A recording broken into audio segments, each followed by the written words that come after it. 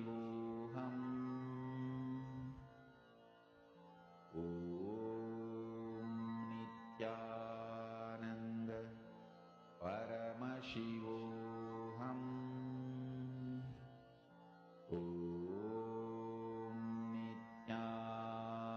How many of you have manifested? Actually, it's very nice to see. I'm seeing one whole set of you are very sincerely manifesting. Understand, the more and more you're getting comfortable with this power, the more and more you start manifesting this power, right? You'll have the experience that you'll start having. You will start having immense confidence with the powerful cognitions that Swamiji is revealing. When Swamiji reveals, for example, Swamiji will tell that you're about the intelligence in us, or be it about manifesting. If Swamiji tells about manifesting, being able to travel in vertical parallel universes, vertical time zones. Logically, if you see, we'll feel like, oh, human beings, how can human beings do all this? Like divine beings can do. But with manifesting powers, when you start feeling the confidence, oh my God, yes, I can manifest powers. That means I can manifest this also. You will start having the confidence that yes, it is possible for me. That confidence will start happening in you. That is what power manifestation will give you all. Okay, Ma Salichan, Sri Nitya Guru Prasadini. Excellent. Then all the others? Okay, great. Now, we are going to be entering into the next session where we will be understanding about one of the most important aspects, the Shiva Vidya, the essence as given in the Mrigendra Agama. Let us now listen to those revelations from Swamiji.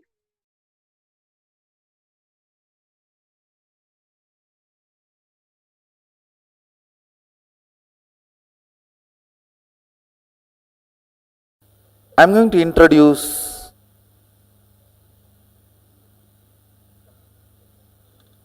Mahasadashiva, all his aspects and dimensions. Even if you don't intellectually catch it, it's okay. Just sit. At least let your intellect knows he is beyond your intellect. Even that is also in a way catching it. Knowing that you can't know it also is in a way knowing it.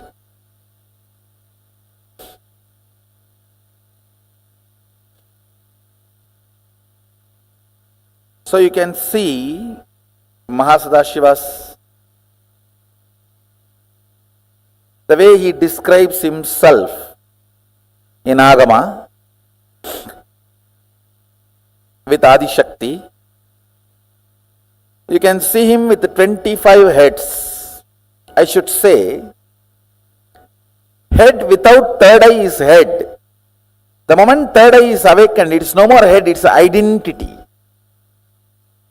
Head becomes identity when third eye is awakened. Till your third eye is awakened, even if your head is cut, no use. Nothing is lost. Because nothing worthy is there in the head. Once the third eye awakens only, you become an identity. So, because your existence is needed. Your existence is needed for you, for society, for humanity, for the universe. Till third eye is awakened, your existence is nothing more than this animals in the slaughterhouse. People look at that only as a next day meal. It's not looked as an animal. Of course, that is not right. That is the next.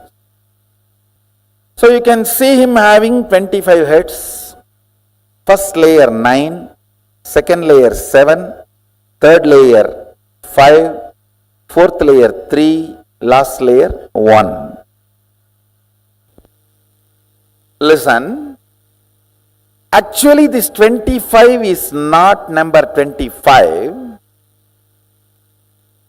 It is just countless. Any identity is part of Mahasadashiva. then it is zillion or zillions and zillions. It's countless. Listen, first unit, length, all of you understand, your logic. Breath, your visualization or emotion, heart.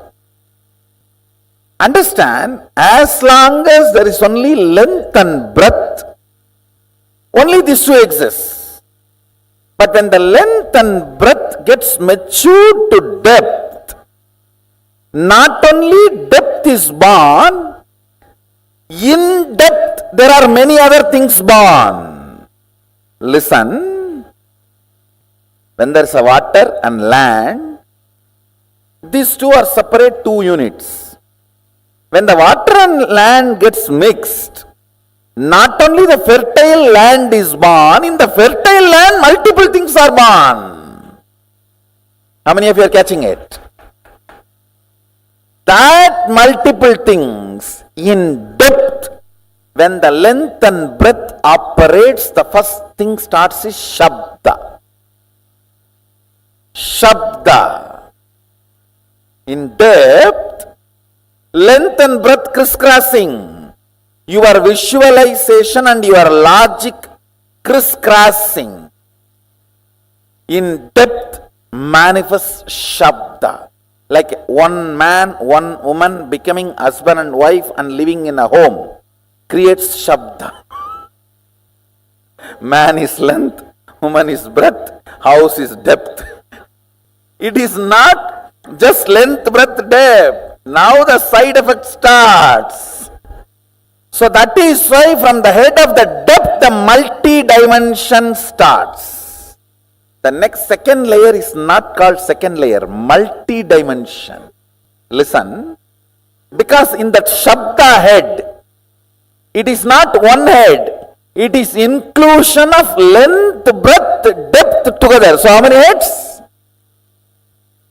So 4 put together is represented by one identity.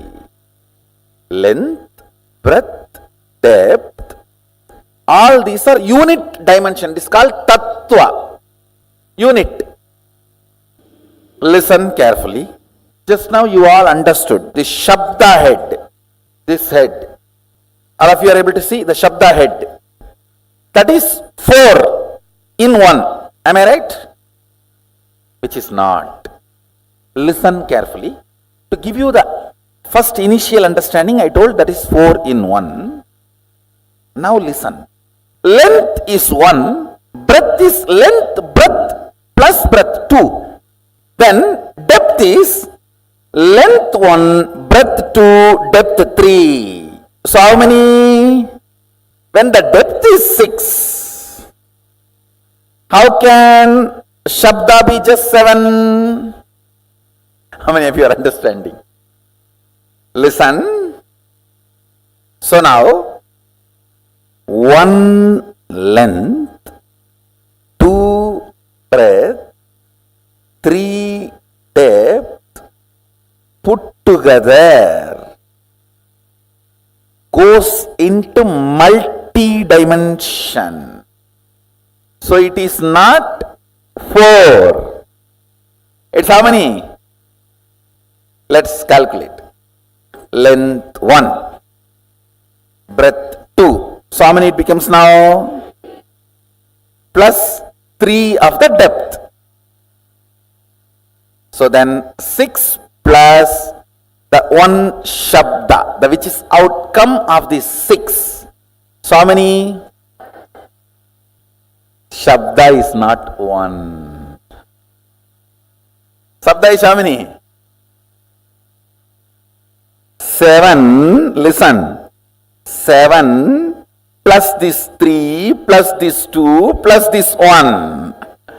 How many of you are getting?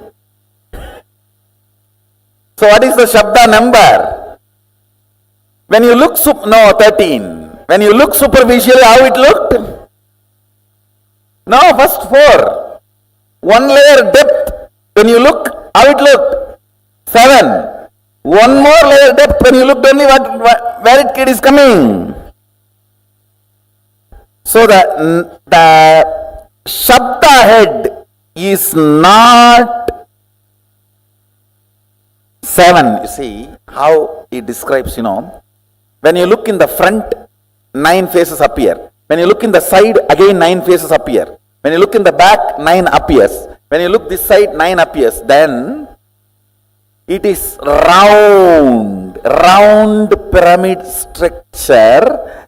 9, any side if you see 9, it does not mean one layer he has only 9. Understand? Come with me. In this calculation, I am teaching you depth. How universe multiplies. How life is multiplying. Shabda. Tell me now. Length is 1. Length 1. Breadth 2. Depth 3. So in depth, how many heads are there? So now, this gets into Shabda, where Shabda, when it is, see, till your child is born, he is part of both of you.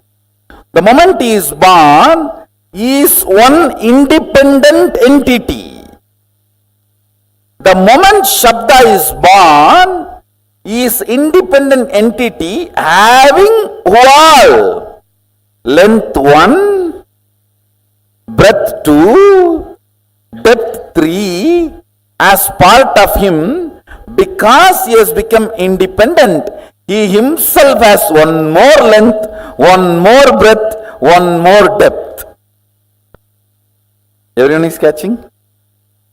So it is not plus, it is multi. Universe is multi-dimensional, not universe. The word itself is too small. Multiverse is the right word. Now, when time is added to the length, breadth, depth, the next dimension, next unit is time. But understanding this in your cognition is very important. Time, when it is added, time is not four head together, which is not 4, which is 1 plus 2 plus 3 plus 4. Because time is born now, it is 4. Now, when the time and Shabda gathers, forms Nada. Nada means defined sound. If the time, with the time when it forms rhythmically, it is called Nada. Shabda is wild sound. Nada is language. You understand the difference? Shabda is wild sound. Nada is language. Shabda is wild river. Nada is embanked canal. Nada kala is pure drinking water. I'll explain about that next. It is in Nada kala your will is created. Understand, your will does not belong to a language. Sometimes even what you don't describe will become reality because it belongs to intelligence. See, when you create a will to manifest power, your wordings will never be adequate. How many of you understood that? The word you generate for manifesting powers, your will, the words you generate will never be adequate instruction. It will be like a legal document only. Unsaid, unforesaid, foreseen, unforeseen. A person who can bring integrity to his thought current only can experience Nada kala means while you are thinking, completion. Listen carefully. Listen. While you are making a will to manifest power, if you are not comfortable and complete enough about the instruction you generated, and you are feeling very unstable, little incomplete, I don't know whether I did it right and am I completely creating all this, how many of you are having? That is what is non-integrity with yourself. That is why insistence on integrity. You understand, integrity is not morality. It is a spiritual power. Ability to make a clear will. Hey, this is it. Leadership, integrity is one and the same. Chastity and integrity is one and the same. Listen now. I am not asking you to practice integrity as a morality. I am asking you to practice integrity to define your nada to nada kala. Means subtle purification in your thinking. Subtle purification in your thinking makes your whole body ecstatic. The nada kala. Understand, this whole detoxification is to raise your shabda to nada, nada to nada kala. To bring you more and more integrated to your thinking. That's all, nothing else. What you want, if you can tell yourself, you can get it because you are Mahadeva. Understand? Length 1, breadth 3. How many of you are understanding? It's not 2. It is 1 plus 1 plus this one, 3. Depth 1 plus 3 plus what? 3. 1 plus 3 plus 3, 7. Because the moment depth is born, that is 3. The moment child is born, you can't keep him as you want. Because he is born out of you does not mean he will be under you. You always have this stupid thing, equating him also as equivalent to you. No, he is both of you put together and his own craziness. You never value his craziness. Understand? That is why you are shocked when you see his craziness. So now, what about time? You yourself calculate. 1 plus 3 plus 7. So what is the number? 11 plus 11. Because the moment time is born, it has all the identities of this 11 into it. Not even 11, 12. Because time is its own independent identity. How many of you are catching? What is space now? No, actually you will have to visualize clearly. 1, 1, 1, 1, 1, 1 and count.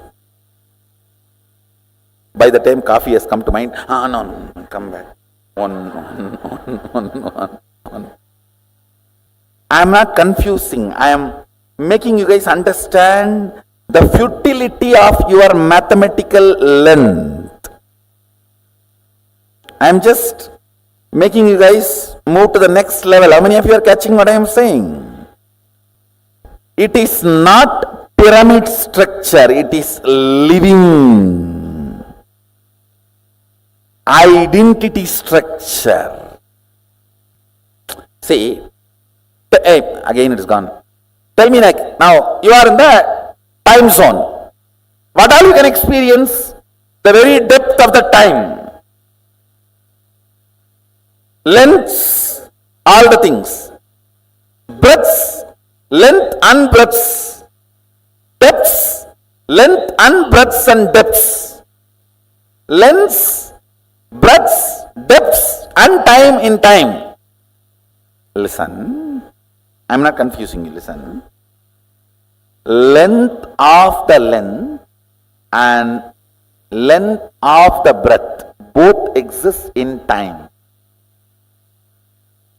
Length of the length and length of the breadth and length of the depth exists in time. I mean, if you are catching, because now time is born, the length of the time. I mean, if you are understanding. You may think, why should I know all this? Because, listen, even all this being informed to your depth, you will play with the powers very properly, and you will know if at all you are stuck somewhere where you are stuck, and you can just clear it. Now listen to one line. How many of you think Shabda is totality of length, breadth, depth? From that Shabda appears. Listen, yes, it appears from length, breadth, depth, no doubt. So you will put the totality of length, breadth, depth to Shabda, but it cannot exist without space. That is why multi-dimension. Anything in multi-dimension may be generated from some of the unit dimension, but it cannot exist without all the unit dimensions cooperation. How many of you are getting? So all the unit dimensions have to be present in even the first of multi-dimension. Understand? I am teaching you the tattva, unit of the cosmos. Can sound, shabda, exist without space? In length, breadth, depth, it will be generated. But it will die the moment it is generated. Only if the space, it can hold it and keep it alive. Without space, can the sound be kept alive? Then without space, the word I utter here, sound I utter here, it will die here. It will never reach your ears. It reaches your ears because there is a space. How many of you are understanding? So, multi-dimension means all the unit dimensions have to be present there. Multiple dimensions means all the unit dimension and multi-dimensions have to be present there. Now calculate.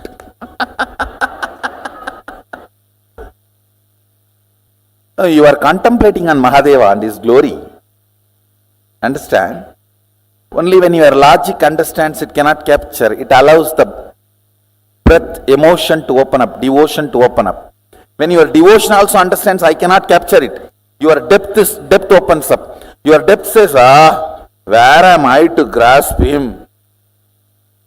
Then your time opens up. Your time, when it goes crazy, the space opens up. The space only creates oneness.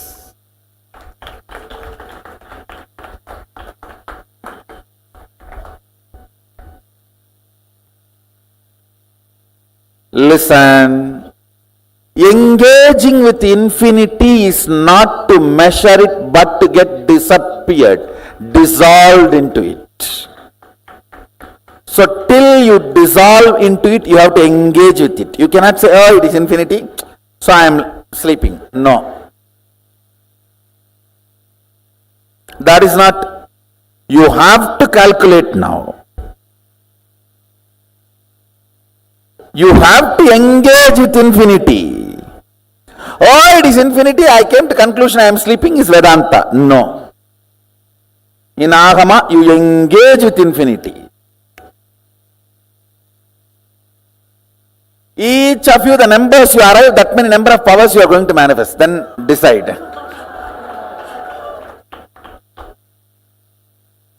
engaging with Mahadeva. He is proposing, will you become me? Understand, engaging with Mahadeva, engaging with infinity.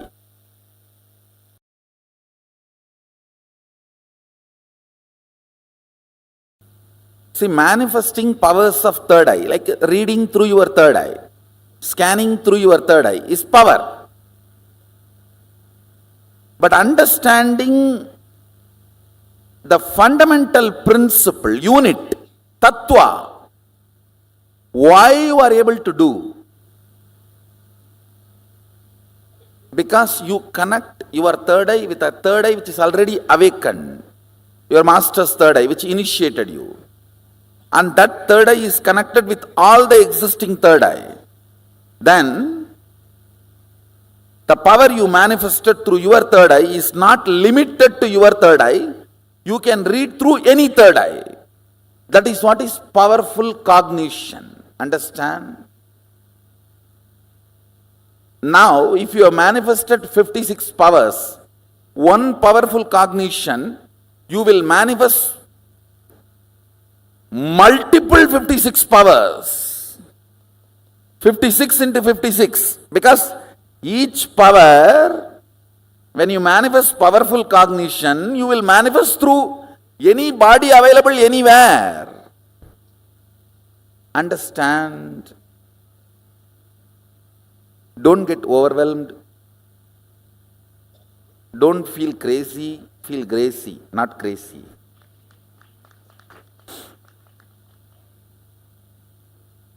Don't feel this is too good to be true. Yes, it is too good to be true, but true.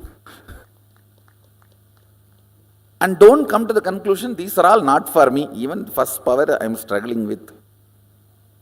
Where is all this? Understand? Sometime you may not manifest in even one power, but one powerful cognition will crack in you and make you manifest all the powers, because you may be a person of length. Your predominant cognition must have been settled on length. Powerful cognitions open the length dimension in you. When the Shiva Tattva manifests in you, you will give powers to others.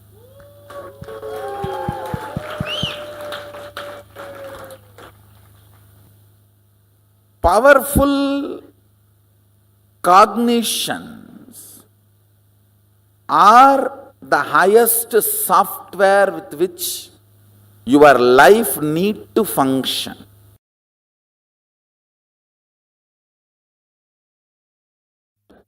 My next commitment to all of you, I'll make you experience Kailasa.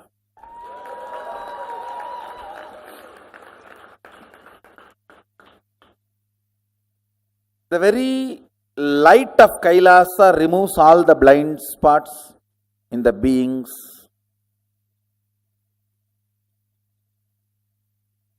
Now I will complete Vidya Tattva and Shiva Tattva, both,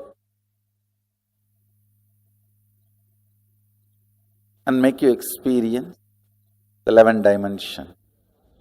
It is actually a game to make you understand and visualize each dimension, what all it consists, what it takes to generate and what it takes to sustain, what it takes to evolve.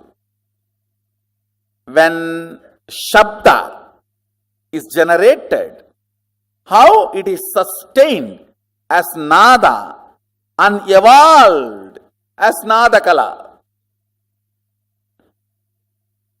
It is just a contemplation game to make you understand, to make you engage with the infinity. I'll just show you a simple video. How many of you saw that antimatter? I just shared in my Facebook page. I'll show you and then I'll talk to you guys about it.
How many of you teleported successfully?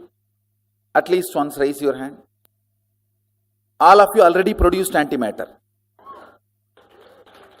Understand, only if the vibhuti here, bhasma here becomes antimatter, it can travel and settle down in any place and become matter.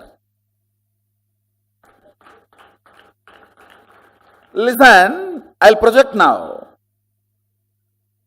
This other side is just antimatter. How many of you are catching? The other side of all the heads. Avyakta.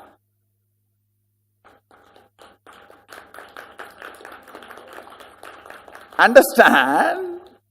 Now I have given one side. The other side is avyakta. Avyakta means antimatter, unmanifest, which exists but does not have any of the positive perceptive qualities of this vyakta. Listen, vyakta means which exists and can be perceived with a positive definition. With the positive definitiveness which you can perceive is manifest, vyakta. I know, many are thinking, anyhow, vyakta itself I have not understood, forget about avyakta.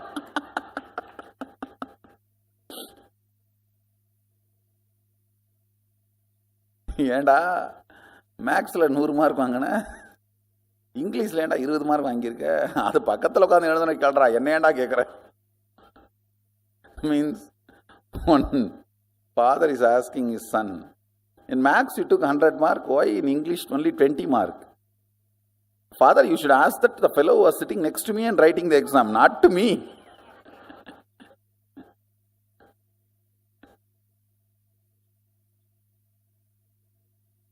So vyakta itself we have not understood anything. Avyakta. Listen, what we call parallel universe, unmanifest, avyakta, the delusion component of Mahadeva, Throbhava, cannot be exactly translated as delusion. It should only be translated as ununderstandable, ununderstood, or unknown.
Nithyanandam.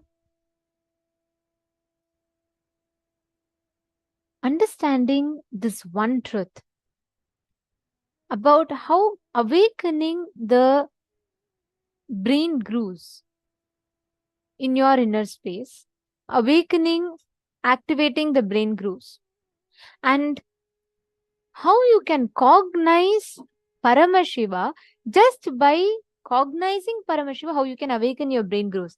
Just the way Swamiji explained, right? The unit, multiple, and Shakti. Where Swamiji is explaining about each phases of Paramashiva, length becoming breadth becoming depth. Along with that, Shabda gets generated. Then when depth becomes time, depth and time merges, Nada gets generated. Such an amazing truth, right? And along with Nada, Bindu gets generated. Bindu Kala, and Atma Kala. So Amrita Kala, sorry. So in space, we get the 5 aspects generated in us. Swamiji said, just by cognizing this one thing, just by visualizing the 25 heads of Mahasadashiva, physically your brain, to comprehend it, will develop new grooves. That new grooves is what will help you in manifesting powers. Your brain needs to awaken. It needs to have the right introduction about you to you. Please listen very carefully. This is a very, very important truth. How many of you are listening? Can you all put yes in the chat if you're listening? Nithyanandam, how many of you are in Bhuloka? How many of you are listening? How many of you are in Jagrat state of consciousness? Okay, interesting. Come on. All of you, please settle down. Come in front of the camera, please. Nithyanandam. Very nice to see so many Chinese participants sitting so sincerely through the day. And even despite your night time, so many of you sincerely sitting. Very nice. Okay, Jyoti Konda, Nithyanandam. Okay. See, listen very carefully. It's very important that you have the right introduction about you to you, within you. Cognizing Mahasadashiva, understanding the different phases of Mahasadashiva will make you force it. Literally, your brain will force itself to develop new brain grooves. Because you cannot cognize Mahasadashiva with your normal limited logic. Just every moment, how you introduce yourself to you matters. How, based on what you identify yourself with. That really matters a lot. It's a small story. A small child once goes to her mother and asks, "Mom, how did human beings happen?" Mom looks at a child and says, "Oh, that's very simple. God created Adam and Eve and they created kids. They created more kids and those kids created more kids. And that is the way human beings have come." The child was excited. But after a few days, the child forgot. Again, the child goes to her father and asks, "Dad, how did human beings come?" The dad says, he takes the daughter and he says, "Look, very simple, dear. Human beings came from monkeys long, long time ago. In the olden days, there were only monkeys all over on our planet. There were no people. The human race evolved from the monkeys." Now this girl gets thoroughly confused. She's like, "What? When I asked mom, she said we all descend from Adam and Eve. When I asked dad, he says we're all evolved from monkeys." She's thoroughly confused. So she decides to go back to her mom and she decides to ask. She goes to her mom and says, "Mom, you said God created Adam and Eve and then the human race happened from them. But dad says that long, long ago there were monkeys and we came from them. Which is true?" Mom laughs and she says, "Very simple, dear. I told about my side of the family. Your dad told about his side of the family." Understand? You can see yourself as a divine or you can see yourself as a monkey. But never forget, whatever you cognize yourself, it is your choice. You knowing about Mahasadashiva, you can either think, "Oh, this is my grand introduction." Or you can think, Oh, this is just about all the things that is, that's all. What is it? How is it relevant to me? Both ways, it is your choice. What you choose to cognize, how you choose to understand is totally up to you. But listen very carefully, be very clear, understand, cognizing Mahasadashiva in you. The Atma Tattva, Vidya Tattva, the Shiva Vidya that happens in you, it literally gives you the awakening, makes you deeply cognize about your existence as Mahasadashiva, and it empowers you, makes you understand the various aspects through which you can manifest Mahasadashiva. So every time you listen to this, either you can think, oh my God, what is all this Shabda, Bindu Kala, Amrita Kala, Nada Kala, what is Swamiji talking? It's going all over my head, I can't do this. That's up to you. It's like cognizing human beings as evolved from monkeys. Or do you want to cognize yourself as Paramashiva, the descent of the super consciousness? Because you are an extension of Paramashiva, you have the right, not just the right, it is imperative that you know about. So that's an amazing truth that Swamiji is gifting to us. The whole Shiva Vidya, actually Shiva Vidya is given only to the most intimate disciples. Even Paramashiva gives Shiva Vidya to Devi. He makes Devi sit on his lap and he literally teaches into her ears. This is the ultimate secret. Understand? Identity means head with the awakened third eye. When your third eye is awakened, your identity gets complete, the real identity. Now, I'm going to give you all a few minutes. Can you all see this picture? And can each of you please count in each layer how many heads are there? And please, could you all write it down? The arrangement of 25 heads.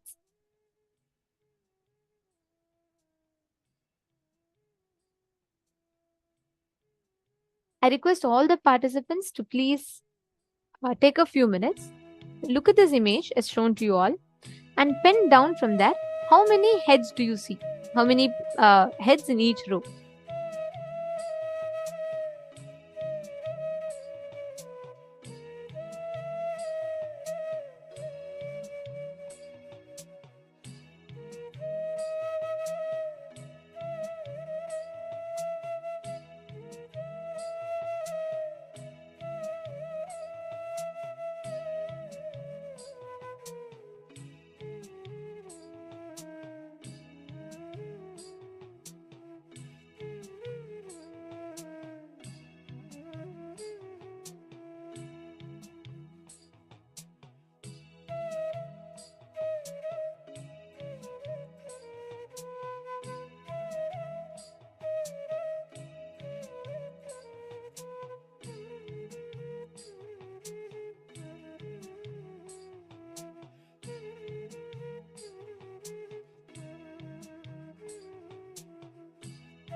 Okay, all of you have written down, I hope.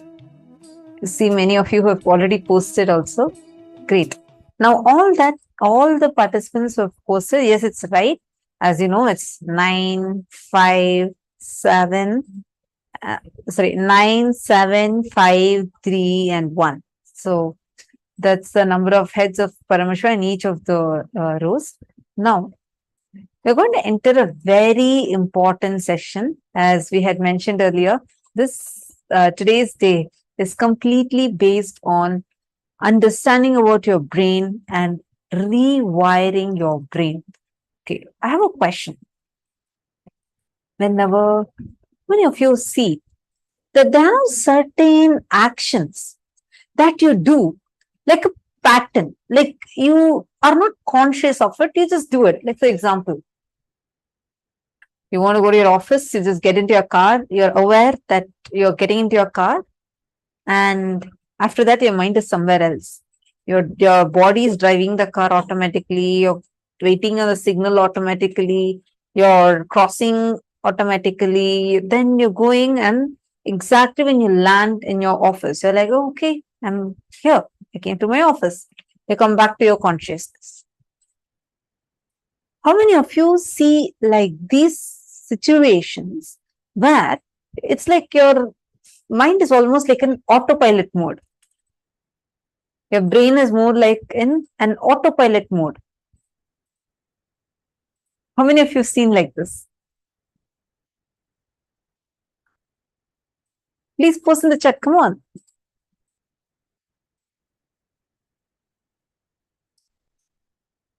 Great. Now, why this autopilot mode? It's not that it is wrong, but there are many patterns that are stored in this mode. Like, for example, you wake up in the morning, you take your toothbrush, like you just go, you're still half asleep, still not completely even out of the dream. You're still thinking about the dream that you just had. And automatically your body is going to the bathroom, you automatically pick your toothbrush. You're not aware, your hands are putting the toothpaste and you are brushing. You're not aware of it. You're thinking of something else altogether, probably thinking what I'm going to be doing today, or just thinking, oh, probably I should have a little more extra sleep. But your body is doing its work. Why? Because the thoughts that we are carrying or the actions that we do, all of these, the brain is continuously sending signals to it. You're listening now? Are all of you listening to the session? You're listening because your brain is processing this information and it is giving the instruction for your brain and for your eyes, for your ears, so that you're able to cognize this. Continuously, the brain is giving signals. There's like electrical impulses that your brain keeps releasing again and again and again. It's like how your computer, there's certain programs that run, which is giving you instructions continuously for your computer to be able to function. Like that, your brain is the smartest, extremely smart chip that is there.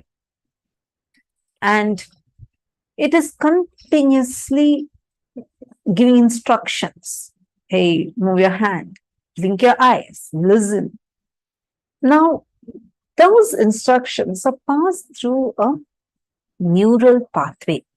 There are brain neurons where every single act, you blink a certain number of times in a certain manner, in a certain rhythm. You talk in a certain manner. You react to situations in the exact same manner as you did a few years ago. You still do that. Why? Because these are stored inside of you as patterns. Your brain gets wired for it. Like certain neural pathways get strengthened. More and more you do that action. So in turn, when you go to an autopilot mode, it defaults to those neural pathways. Today, Swamiji is going to be teaching us how to rewire, change these neural connections. How can we change how our brain functions? And is going to initiate us into this. Let's now listen to the revelation on rewiring of brain.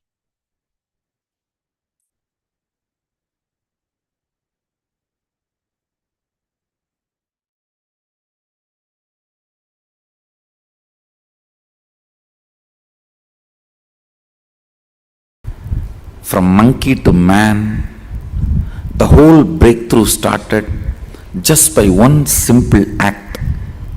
One monkey started walking with the 2 legs first time.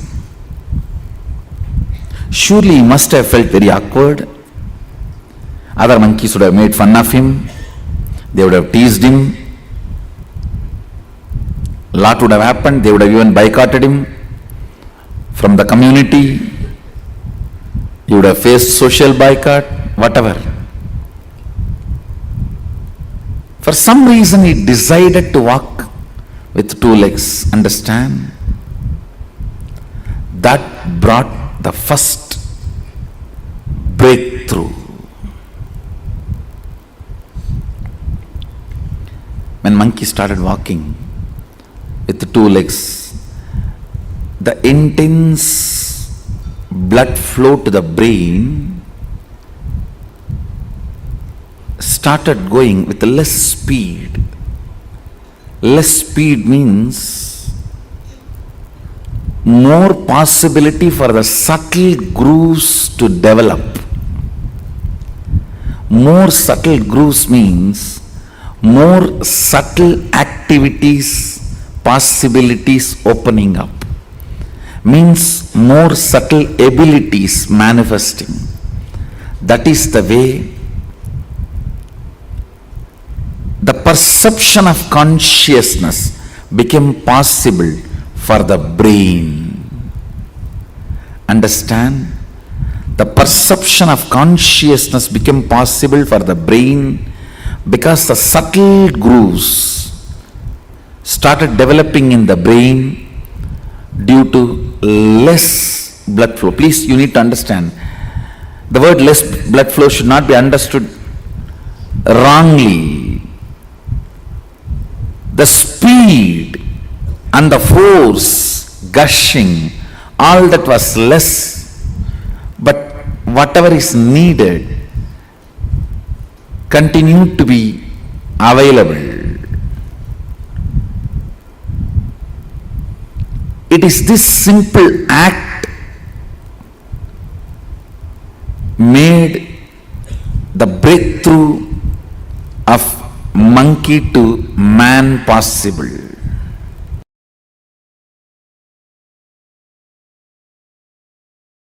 Getting refined is spiritual growth. Spiritual growth means your ability to experience consciousness, your expertise in experiencing consciousness. Your expertise in experiencing enlightenment is spirituality, nothing else. The subtle mind with tremendous awareness, the whole blood flowing into the brain, what your brain can catch as the experience of consciousness, subtlety of that experience, your expertise in catching the experience of enlightenment, pure consciousness, that defines how much you have grown spiritually. Understand, your spiritual growth is not defined by whether you have become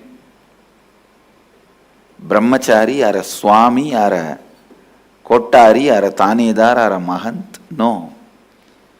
It is defined how much you can catch the experience of consciousness, your expertise, the ability of your brain's power, ability of your brain's expertise, the subtle grooves of your brains, its ability and expertise to catch the experience of consciousness. The experience of consciousness, that makes that makes experience of that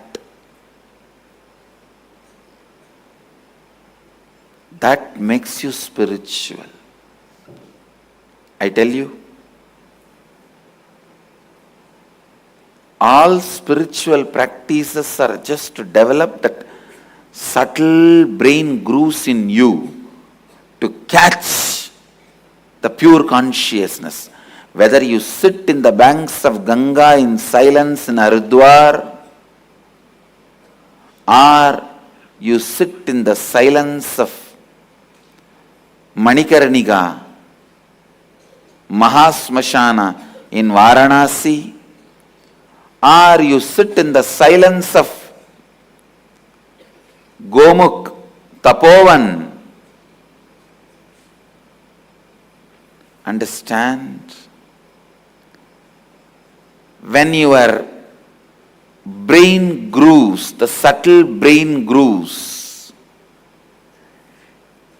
are able to catch the concept of consciousness, the spirituality is awakened in you. It's beyond body, mind.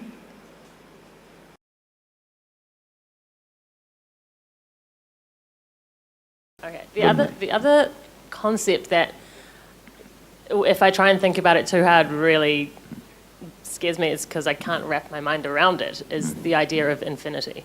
Like the idea of... You don't have to think. You can't grasp unless your brain grows that subtle grooves which gets awakened by Kundalini. Once the Kundalini gets awakened, then God, the word will become so real for you. The I word will become empty for you. See, when I utter God, it has so much meaning for me. When I utter the word I, it has no meaning other than the word I am uttering. For you, when you utter the word I, it has so much meaning for you. When you utter the word God, it is just emptiness. So the shift will happen when the Kundalini reaches Sahasrara. Okay, cool.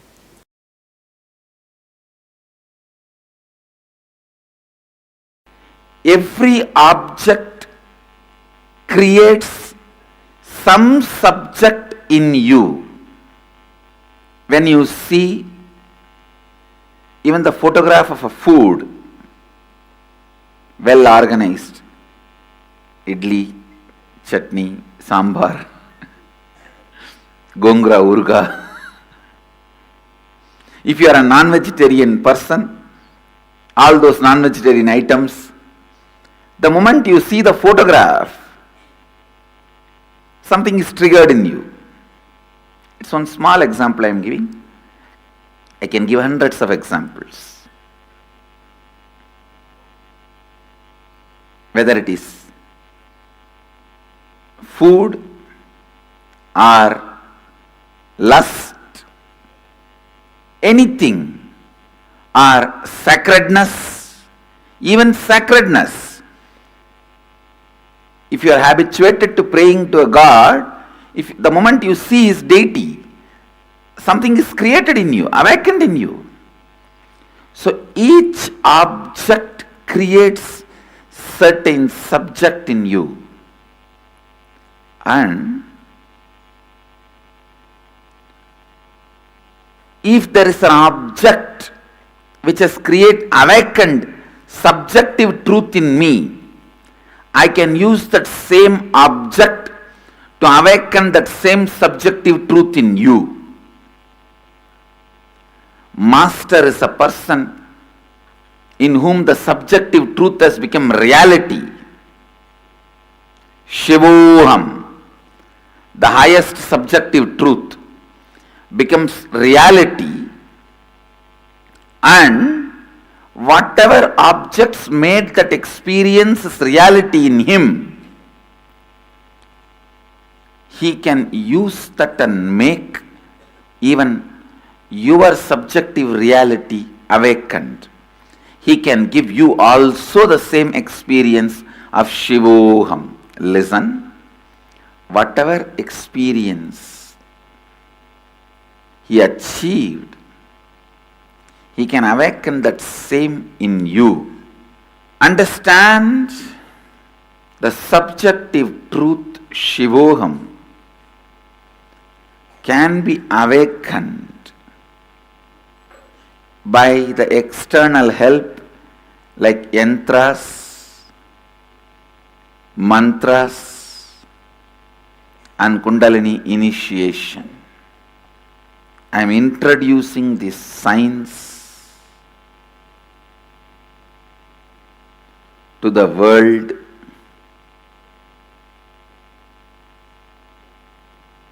It was available in the Vedic tradition, but to this planet I am introducing now. It's not that all the Vedas are revealed already to human beings. This science of using sound, the science of using simple lines to awaken yourself and awaken others is such powerful science. See, subjective truth is the base on which your life should be built. Subjective truth is the foundation on which your life should be built. If you do not build a conscious subjective truth like Shivoham, the ultimate truth, unfortunately you will be building your foundation, your life on your low inner image, incompletions, your fear and your greed. On your fear and on your greed, you may start building your life. First, choose conscious inner image. Shivoham. First, choose conscious inner image. Shivoham. Please understand, enlightenment is building your life on the right foundation, subjective truth. It is on the right foundation, subjective truth. Cherish Shivoham again and again. Strengthen the truth Shivoham again and again. Live the truth Shivoham again and again. Meditate on this great truth again and again. This truth Shivoham, once it gets rooted in you, doesn't allow your inner image, mamakara, to weaken you. It doesn't allow your inner image, mamakara, to weaken you. Understand? I'm just trying to get the right words.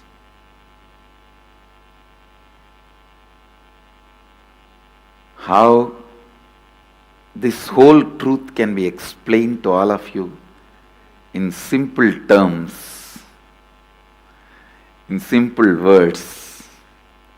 How the whole truth can be awakened in simple terms, in simple way.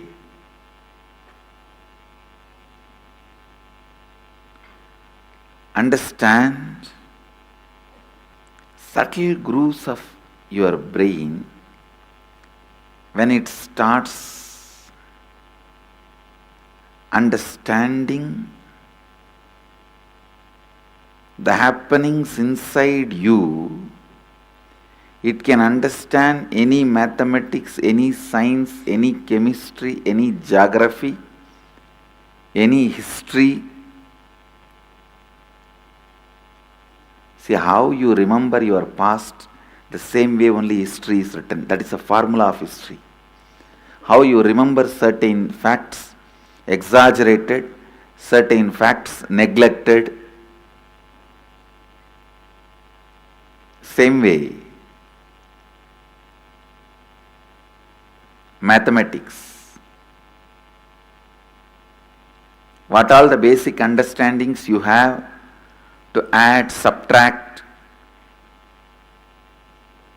multiply, divide. If you can grasp the happenings inside you with a subtle sensitivity, you can grasp any happening outside. As I said, whether it is geography or mathematics or history or science or chemistry, biology, everything in the outer world you can understand if you can grasp the subjective truth. That is why I am saying the subjective truth, you need to let it sink in you, get soaked in you.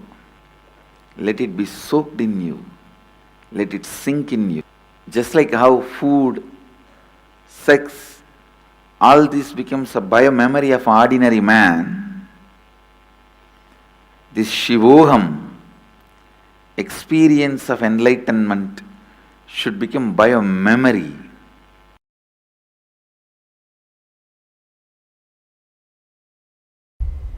All these transmutation processes, the word may look too big, so don't worry, means balancing the system and awakening the whole consciousness to your whole body is what I call transmutation processes. Means some parts of your body becomes insensitive to the existence because of the job it is doing, like a feet, because of the continuous walking, it becomes insensitive. Your cheeks, how they are sensitive, they don't become, they lose sensitivity to the reality. But for a complete Kundalini awakening, your whole body needs to be alive and experiencing the reality and ability to experience the higher consciousness.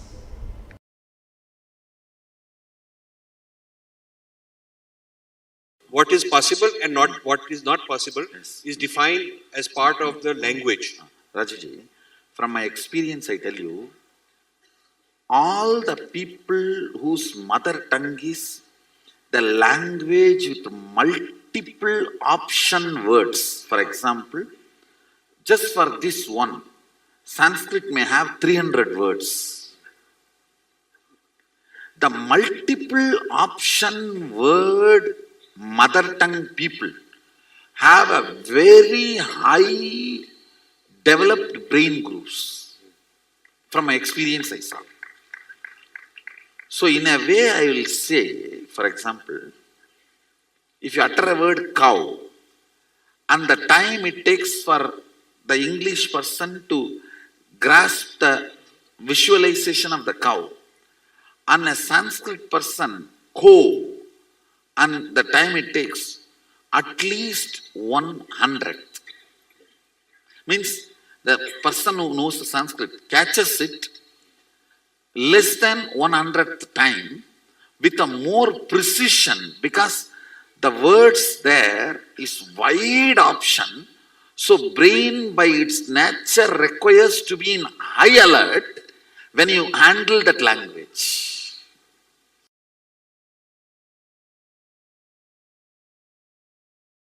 through the 5 phases, Paramashiva does manifestation, maintenance, rejuvenation, pulling out of delusion and liberation. Satyojata, Tatpurusha, Vamadeva, Ahora, Ishana. These are the 5 phases. He resides in his supreme Paramashiva Swarupa as Ajomuha or Adhomuha, unborn, beyond form, formlessness. Is Paramashiva Swarupa. That Paramashiva Swarupa manifests with these 5 phases as Sadashiva, Tatpurusha, Vamadeva, Ahora, Satyojata, Ishana. 5 phases he manifests and does the Panchakritya, Srishti, manifestation, Sthiti, sustenance, Samhara, rejuvenation, Trobhava, pulling out of delusion, Anugraha, liberation. Understand? He does all these 5 jobs.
Understand? Still human beings don't know.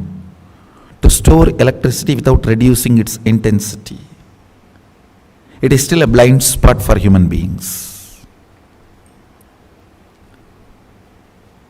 Because from the ancient texts, when they translated and tried to grasp and grab, these guys who are trying to grab and grasp, their brain was not that evolved. The brain grooves were not that evolved. Understand? Only a brain grown in vegetarian body. When I say vegetarian body, at least last 3-4 generations the body should have been vegetarian. Understand?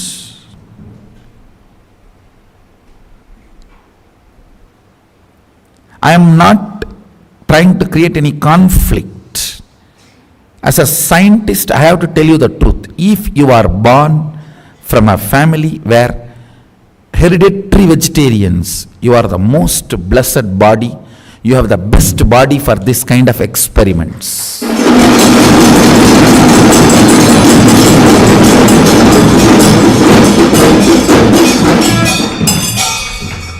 I am telling you. I am not trying to put others into depression, and I am not trying to put others into low mood and all that. When I need to reveal the truth, I have to reveal the truth. If you are born from a vegetarian family, at least where few generations they were all vegetarians and you are also a vegetarian, I tell you, if the Vedas are inserted into your system, the agamic circuits are inserted into your system, without any blind spots, it becomes reality. I tell you, all the Hindu gods and goddesses, their forms are nothing but the circuits seen by our rishis when they manifest those powers. The light circuit appears in the brain. For example, the knowledge, the light circuit appears in their brain is Mahasaraswati.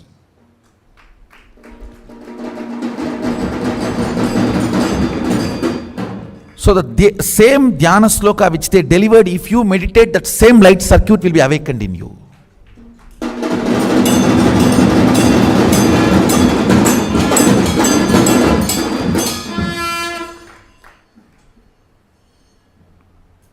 That is why the dhyana should be done with the dhyana sloka, not some shunya.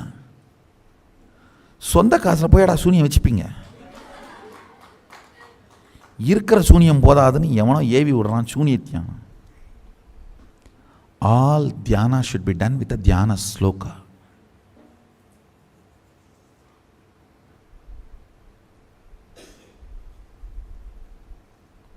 Anybody who does dhyana without dhyana sloka falls into shunya, depression. The shunya meditations are the most dangerous. Never get into that. As if already you are not depressed.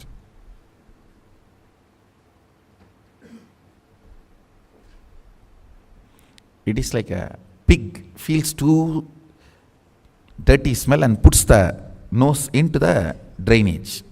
Only if you take the face out, head out, the nose can smell the dirty smell. So put the nose into the drainage, no smell is felt, you see.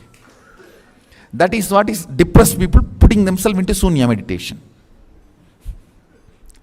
Understand? What I will call an organic brain, you know. When you read a dhyana sloka and understand, just if that form you are able to carve it in your brain without missing a leg or a hand or a neck or a ayuda or any part, you are an organic brain.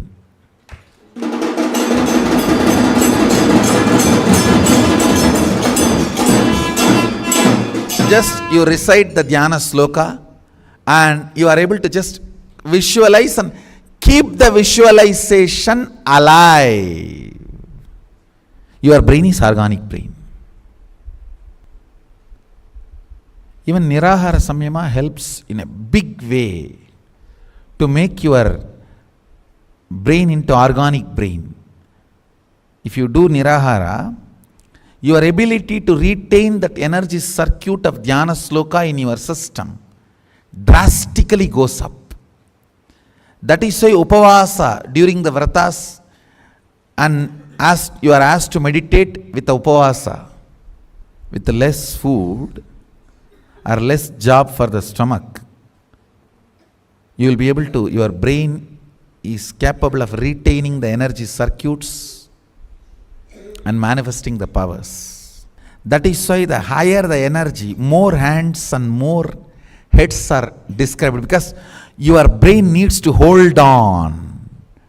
Your brain needs to grow such subtle way. I tell you, on banana leaf, apply the ghee and eat the pure Kaveri organic ponni rice.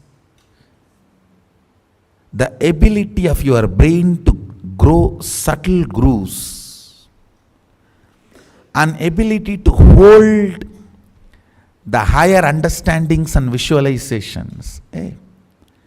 It is not a joke. 47% of Indian IAS is from Tambras, one organization. You think it is an accident? And 50% of Microsoft is Tamil, Telugu, Kannada Brahmins. You think it is an accident? In my days, what was my entertainment? The elders will read Mahabharata and tell the stories.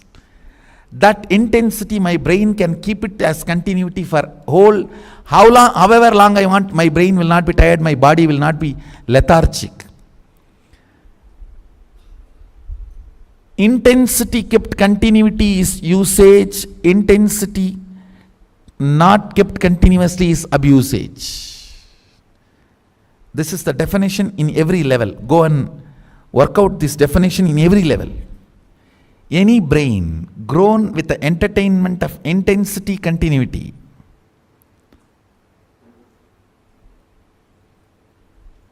thanks to late invention of television.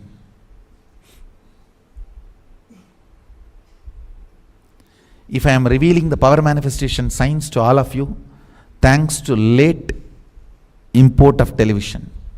Our kids should be taught by reading the Dhyana Sloka, visualizing the deities.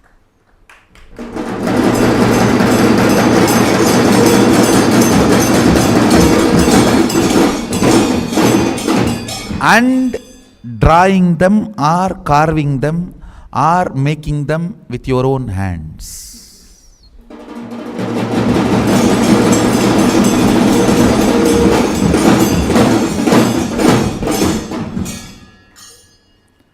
Biology is you, chemistry is the Dhyana Sloka and visualization, making them or carving them or painting them is physics. And I tell you, whenever I made deities out of clay, my body shapes will get shaped in the same way I have seen.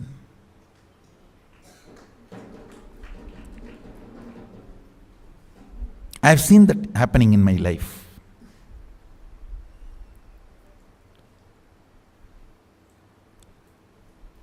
So just reading the Dhyana Sloka or seeing the statue, imbibing it in the brain and reproducing it back, your body will get carved.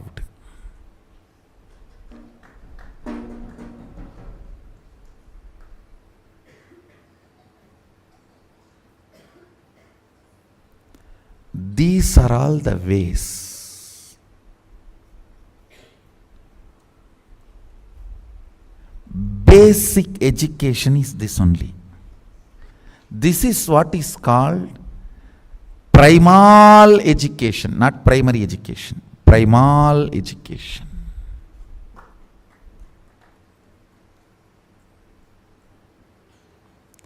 Where a child, by the simple instruction of words, is capable of visualizing and holding and reproducing that in the form of painting or art or a carving or anything. This is fundamentally the primary organic brain growing exercise and education.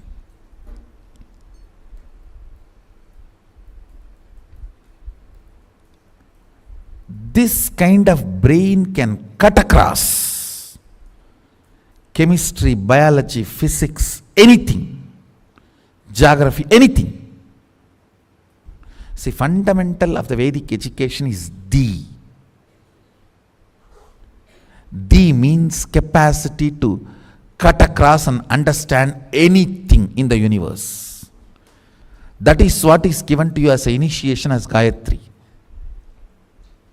Bhurbhuvasvaha tat saviturvarenyam Bhargo devasya dhimahi diyo yo na prachodayat. Let me meditate on that which awakens my the ability to cut across everything and see.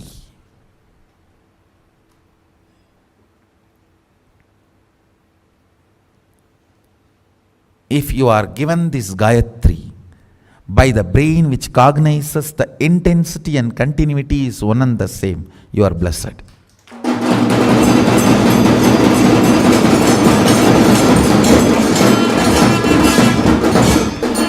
Because this seed will work in you with this Saktipada. Intensity and continuity is one and the same.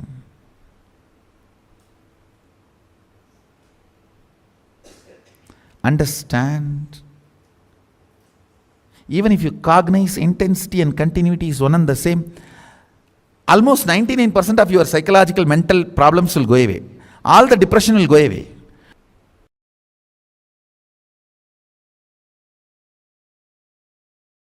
When your body is filled with sexual hormones, especially when your body is getting sexually matured, between 14 to 21, if you do the tyaga of sex, between 14 to 21, renounce sex, I tell you, you will build the best body and mind, and the kind of the natural selection process your DNA will go through and the kind of a system you will build, oh God, you will have an amazing capacity to receive information, process and make decision. Something called the Meda Buddhi gets awakened in your system.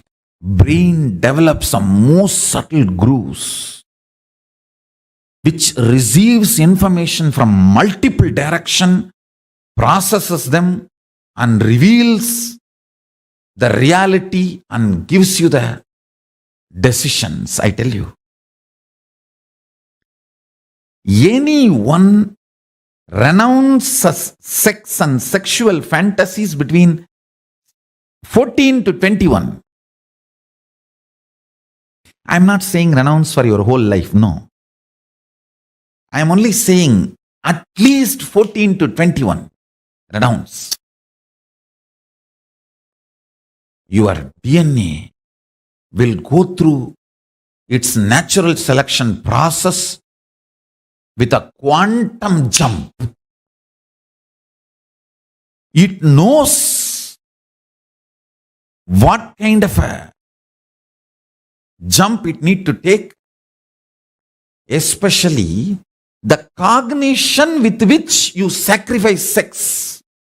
That powerful cognition will attract multiple powerful cognitions from cosmos and insert all of that powerful conscious decision making in your cognition, in your conscious decision making system.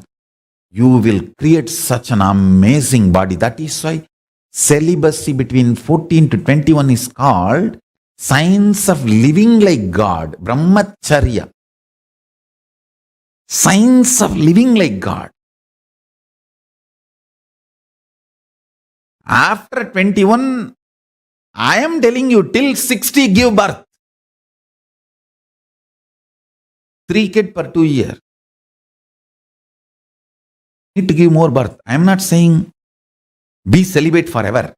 But this 14 to 21, when that whole gushing happens, you see, your internal organ, intra-organ, everything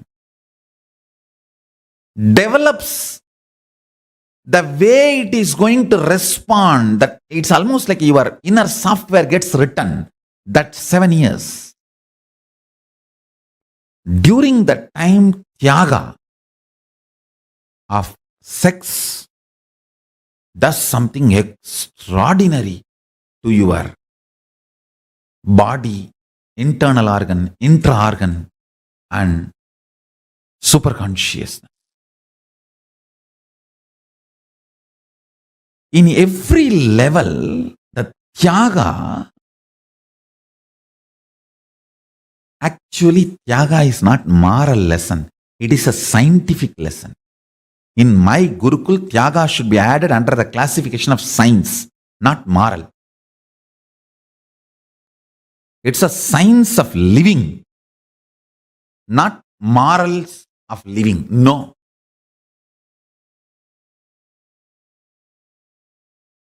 The best body, best mind, you manifest with Tyaga. Understand? Between 7 to 14, body develops. Unfortunately, nowadays, even by 10, boys and girls become physically matured. So when I say 14 to 21, I meant in those days. If I have to precisely tell from the time you are physically matured to 21, that's the way I should put it. Because nowadays kids become physically matured due to the altered food and various reasons and social pressure to become sexually active, all that stupidity. By 10, they become sexually mature. From the time you become sexually matured till 21, every time you sacrifice the pleasure and visualization of sexual experience in multiple level, not only not allowing the pleasure, not allowing the fantasy, not allowing the pornography being fed into your system. If you just do Tyaga of sex completely, every time you renounce, do Tyaga, your DNA in the natural selection process takes a quantum jump and selects next level. That develops kind of a very powerful ability to cognize the existence, because the sexual hormones are the most powerful hormones. When you are able to do Tyaga of the instincts invoked in you by the sexual hormones, you develop certain energy, strength, grooves in your brain and the whole system, which is beyond normal survival, multiplication, instinct-based existence. See, unfortunately, this survival and reproduction, this instinct-based existence is an animalistic existence. It is the Tyaga you do at that time makes you divine. After 21, give birth 2 kids per year or 3.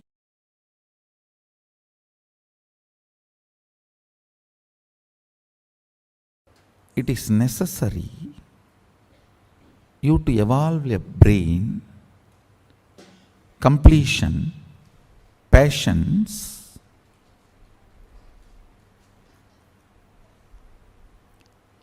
when I use the word patience, you can read it as will persistence, where the pure consciousness can reflect, the mirroring of the neuron can happen. It is necessary. One of the most powerful methodology to develop the subtle grooves in the brain and clean up all the toxic and parasite effects on your brain,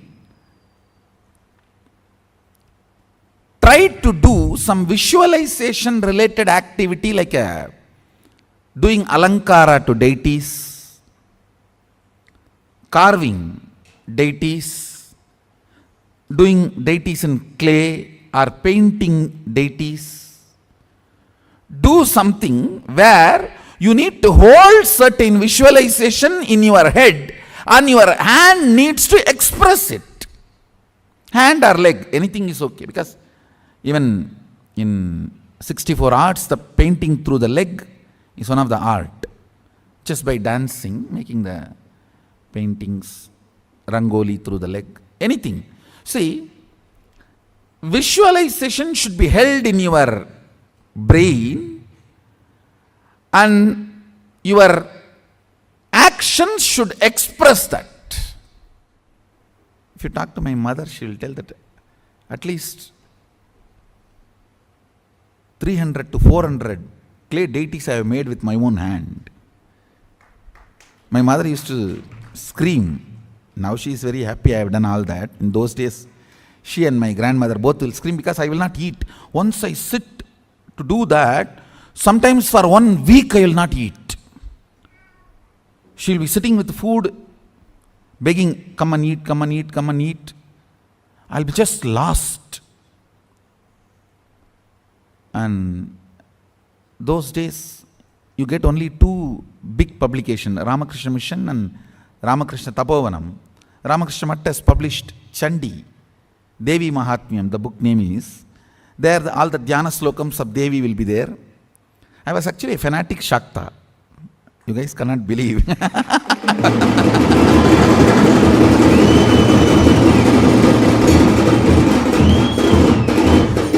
No, not that I hate Shiva, not that, but very fanatic Shakta means I'll pick up only Shakta books, Shakta deities and make only Shakta everything.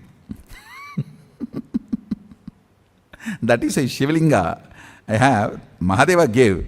Devi I have only I carved.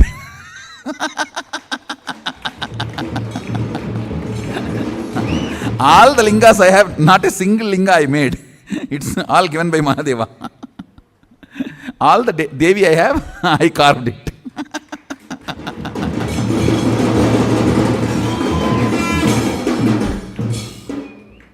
In that all the description will be there, how she looks and how she has all the hands and everything.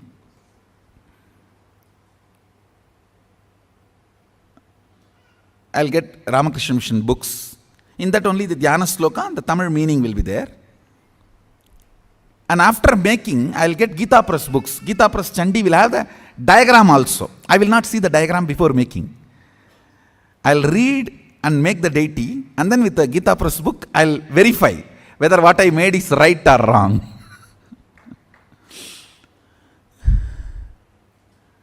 In those days, only 2-3 of these publications you will get. And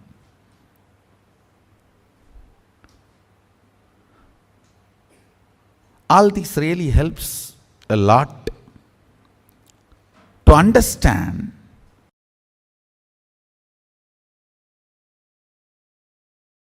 like Sri Chakra, Sri Mandala. There are many mandala structures which are just by staring at them, your DNA structure will get aligned to that. And certain power manifestation will start happening in you. I tell you, 21 minutes, if you just stare at Sri Mandala every day, your third eye will start functioning. Because that Sri Mandala itself is so beautiful, it directly represents the cosmic DNA. The cosmic DNA is in the Sri Mandala, Sri Yantra, Sri Chakra, with the 43 triangle and 2-layer lotus and 3-layer avarana. It's called Navavarana Mandala. Actually, it's a line diagram of cosmic DNA. So if you stare at that through your third eye, your DNA will get aligned to the cosmic DNA. And you start manifesting powers.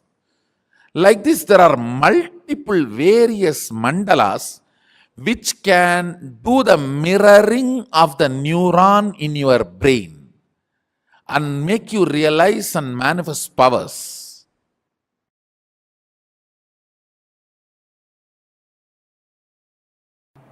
I should tell you, biggest enemy in your life is taste for anti-life.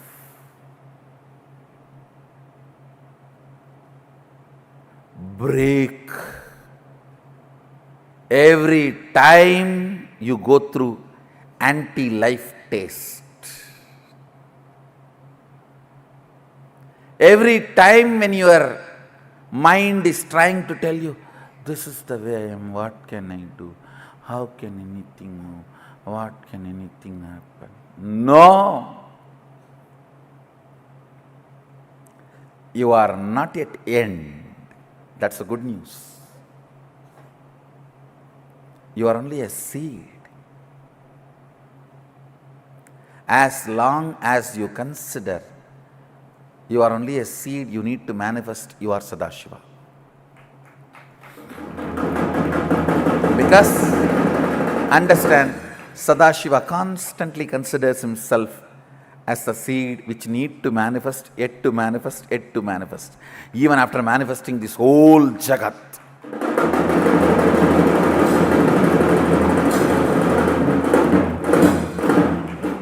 Even after manifesting this whole Jagat, making all the human beings walk straight, developing the most subtlest brain grooves, still he comes down to make you manifest all the powers.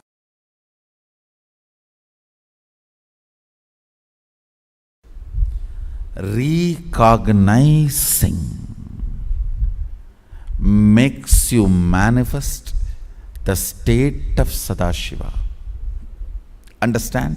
State does not need to be achieved, you have it. If Sadashiva is 100 unit integrity, you have 100 unit integrity. He is integrated to Turyadita, you are integrated to Sushupti, that's all. But the integrity unit is same. Recognizing the integrity to Turyadita builds an extraordinary, beautiful brain grooves, is equivalent to recognizing $1 billion is more worthy than the bag full of pennies. That recognition is what I call recognizing.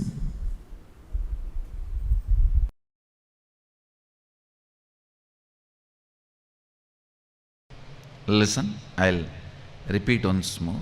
Alchemy is nothing but using the 11 dimensions of the universe, tuning the 25 states of consciousness and achieving, radiating the 5 aspects of Sadashiva.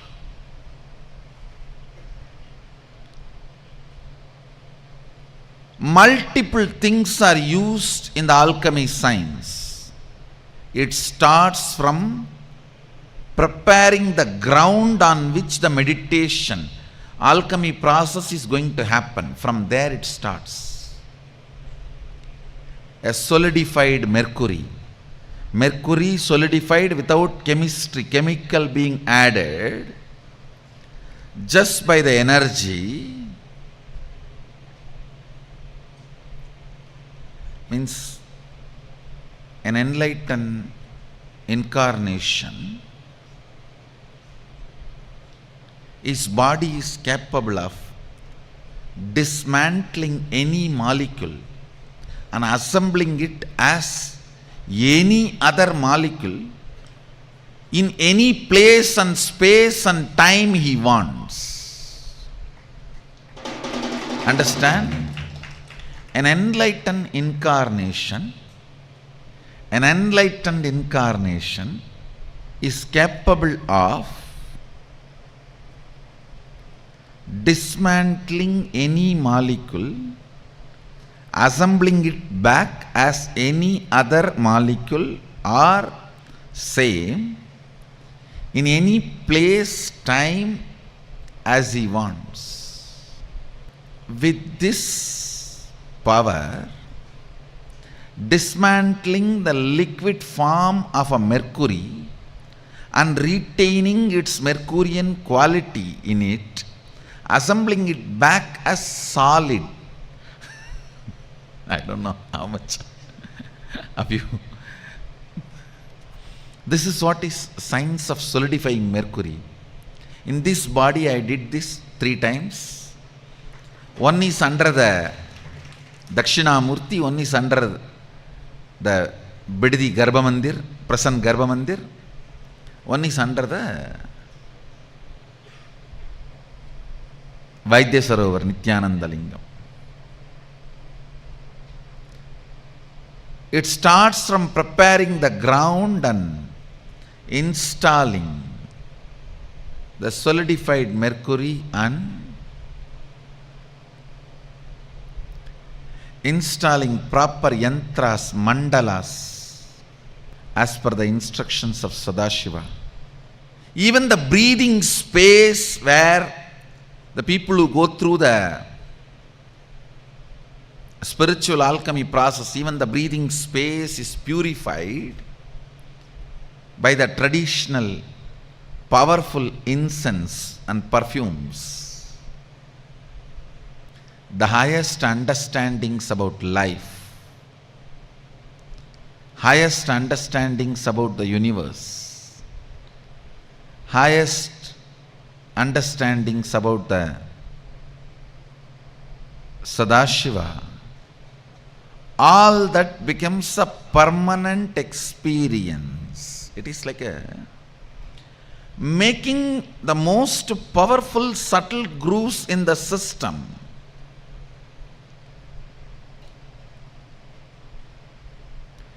Making the most powerful subtle grooves in the system, which can retain the subtlest but most powerful experiences of Sadashiva and goes on radiating it.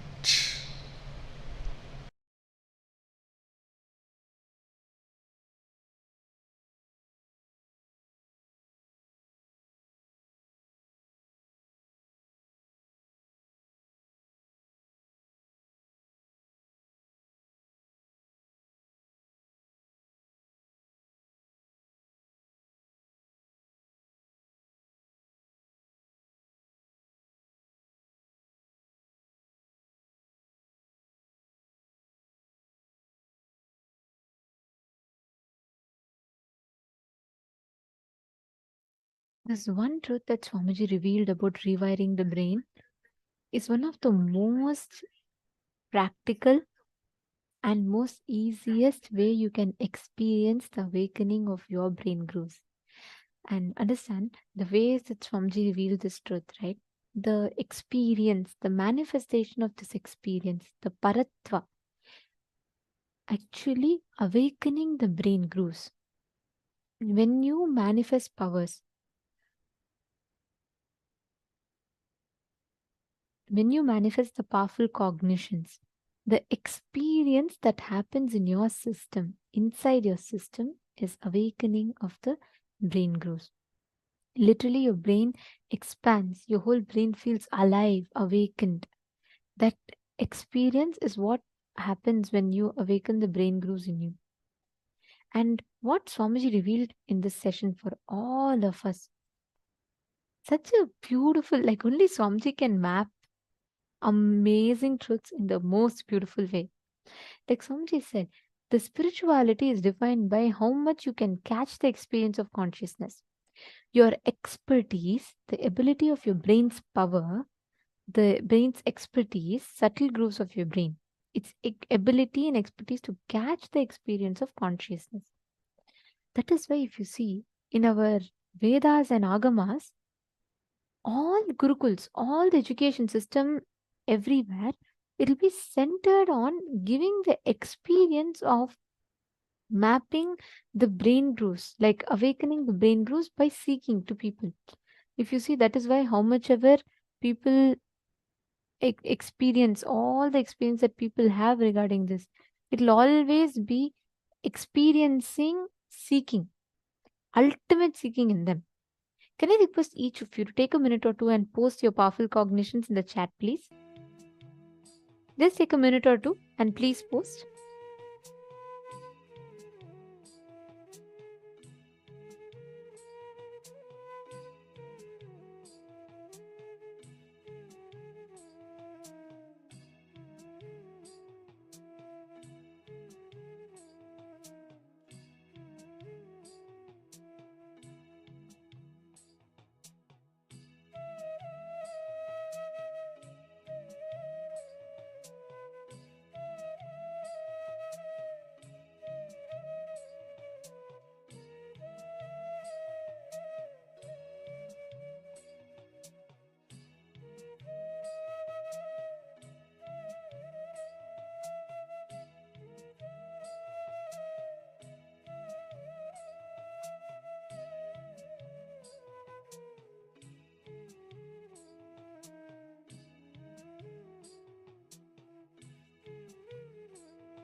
the subtle brain grooves in us, the awakening of these subtle brain grooves happens in us when we cognize the subtler truths of the cosmos. I'll tell you the story. There's a very beautiful story of a great disciple called Satyakama, right? Satyaketu. The Satyaketu story goes very beautifully. What happens is he's very Shvetaketu. I'm so sorry, Shvetaketu. So what happens is he's very intense. He wants to learn enlightenment. He really wants to experience enlightenment, and he goes to a guru. Upon going to the guru looks at him. He goes to the guru and he tells Master, I really want enlightenment. I want to experience enlightenment. I'm very intense. I'm very sincere about it. So the master looks at him and he says, okay. Then he says, he looks at Shvetaketu and he says, okay, here are 1,000 cows, Shvetaketu. Here are 10 cows. Take this 10 cows and go. Come back to me when the 10 cows multiply into 1,000 cows. By now, if it were us, what we will say? God, I came here for this master for enlightenment, and look at what he's making me do. He wants me to graze cows. I don't think I'm here for. I'm a software engineer, or I am an excellent person. How can he make me graze cows? That's what our argument would have, our logic would have argued, right? But Shvetaketu was a little different. The moment the master said, he just decided to go on. He said, all right, this is what my master wants. We will think maybe he wants me to get 1,000 cows, give the milk so that he can sell the milk and he can become rich. There is some conspiracy in this. That's what we will calculate. Shvetaketu, on the other hand, he takes the cows and he goes to the forest and he starts meditating. He meditates. It takes years for the cows, 10 cows to multiply and become 1,000. 10 becomes 20, 20 becomes 30, 30 becomes 40, 40 becomes 50, 60, 70, 80, 90, 100. And by the time they are becoming 100 itself, he forgets the language of counting. Because for so long, he's sitting without touch, without being in contact with human world. He just sits and meditates. As the cows are grazing, he sits and he meditates. And by the time that 100 becomes 200, 300, 400, 500, 600, he completely loses touch with human language. He completely forgets. He drops all the human level language. He straight starts experiencing oneness. And very beautifully, after that it happens. By the time 1,000th cow comes, he actually doesn't know how to count. So the cow will come and tell to Shvetaketu, Master, we have all become 1,000 in number. It is time that you go back to your master. The story tells so beautifully. His brain grooves were awakened so much, so subtle. When he was going back, he forgot the way, he forgot human language, he forgot everything. The cows guided him the way back. On the way, the fire he lit will teach him the Satya of Brahman, that it will teach about absolute consciousness. The wind will teach him about absolute consciousness. The sky will teach him about absolute consciousness. Means his brain will be the subtle brain grooves will get awakened so much that he will be able to start cognizing the subtle truths that is revealed. He'll be able to listen to every truth that the nature teaches him. By the time he comes back to the master, he says, Master, I have had 1,000 cows. Then the master beautifully tells, not 1,000, I have 1,001. I have one more enlightened being that you have come back. When he goes back to the master, he's already enlightened with the deep knowledge. The master just looks at him and says, Tattvamasi, Shvetaketo, Tattvamasi, Tattvamasi, Tattvamasi. Means he says, you are that. You are that ultimate Shvetaketu. You are the enlightenment that you're looking for. You are the Brahman that you're looking for. He becomes complete enlightened being. This whole story is very beautifully given to us in the Upanishads. Understand, when your subtle brain grooves are awakened, even the ocean, the water, the wind will become your teacher. You will be able to experience the Brahman, the nature of consciousness through everything in front of you. You will not need something separate. Your brain grooves will become so intelligent that it will be able to grasp truth from everything on planet Earth. Everything around you will become a medium for you to experience and enjoy those truths. Understanding? That is what is happening when we all manifest the powers, when we all manifest this existence, when we all manifest this whole this thing, the initiation, the when we listen to these powerful cognitions, our brain starts developing subtle grooves that will absorb these truths. Now, we are going to be doing a very powerful meditation where you will experience how you can manifest that space. For that, the only thing that stops us from manifesting the higher intelligence is laziness. This laziness, what it will do, it will convince you what life you are living is good enough, you don't need anything anymore. And it will put you into that whole rut where you will stop experiencing the breakthroughs, your own higher dimensions in life. It will not allow you to, it will convince you so much. You'll feel like, oh God, what is that? I'm working, I'm running my rat race, that's enough for me. I'm going to job, that is enough for me. But being in touch with your absolute consciousness or reality, you will start losing that. Laziness will remove you from that. That is why laziness is considered as the biggest enemies. Because it will remove you, distance you from you manifesting your own higher experiences in life. Now, let us do a quick exercise before we enter into meditation. Let us do a quick exercise to come out of this laziness.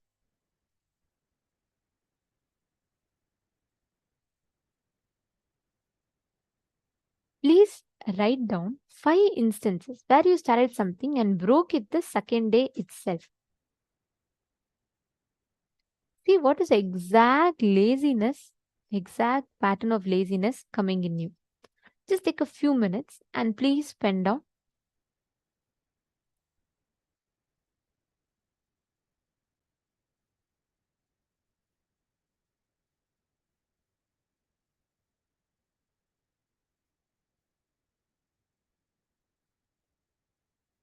Look into your life and write down.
you have written down what you are, wherever the laziness is stopping you. Now, there's a very, very beautiful meditation process that Swamiji will be taking us through for all of us to experience this awakening of the brain growth. Now that you have completed with the laziness pattern, just bringing your awareness in that area is enough. Just shedding awareness in that area is good enough. That itself will walk you to the breakthrough. Now, that is, listen to this revelation, and I request every one of you to do this meditation process. Please sincerely sit and do the meditation process.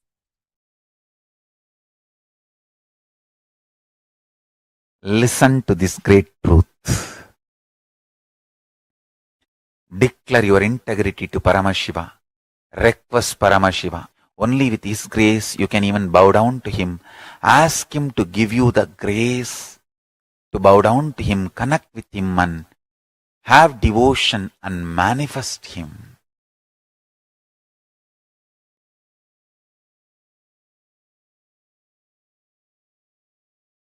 That's enough.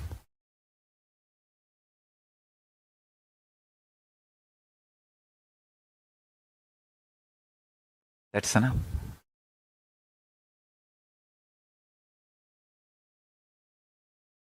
He will manifest and bless all of us. So now, sit straight. Let's dissolve into Paramashiva. Let Paramashiva manifest now in all of us. Sit straight with the original verses, original words of Paramashiva. Understand, Paramashiva himself uttered these words in Agama to describe himself. I am going to utter the original words of Paramashiva and invoke him in all of us. He is going to manifest now. Sit straight. Close your eyes. Om Satyo Jatam Prapathyami Satyo Jataya Vai Namo Namaha Bhave Bhave Nati Bhave Bhavasvamam Bhavodbhavaya Namaha Vamadevaya Namo Jyeshtaya Namah Sreshtaya Namo Rudraya Namah Kalaya Namah Kalavigaranaya Namo Balavigaranaya Namo Balaya Namo Balapramadhanaya Namah Sarvabhuta Damanaya Namo Manonmanaya Namaha Akorebhyo Takorebhyo Gora Gora Darebhyaha Sarvebhyo Sarva Sarvebhyo Namaste Astru Rudra Rubebhyaha Tatpurushaya Vitmahe Mahadevaya Dhimahi Tanno Rudra Prachodayat Isanas Sarva Vidyanam Ishwaras Sarva Bhutanam Brahmatibatir Brahmanotibatir Paramashivoham me astu Sadashivom.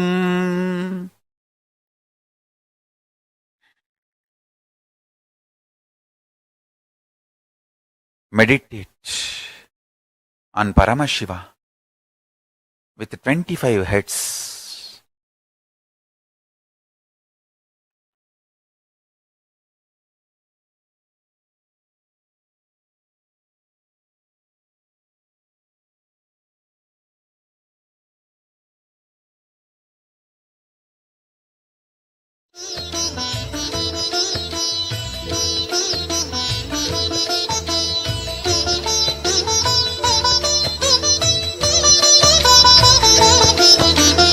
ஏகதயாநிதி ஈஸ்வரனாம் நம ஈன்றவள் சூலுக்கு காவலனாம் சாஸ்வதமானவன் ஈஸ்வரனாம் நம் சாகச செயலுக்கு மூலவனாம் சிவபெருமான் யுக சுகம் தருவான் வழியுரைத்து நல்ல வரம் தருவான் சன்னதி வந்தோர்க்கு நிம்மதி தந்தாளும் ஈசனை நேசனை போற்றிடுவோம் நடன சபேசன் திருவருள் நாடி நடப்போம் நடப்போம் மதுரை பதி தேடி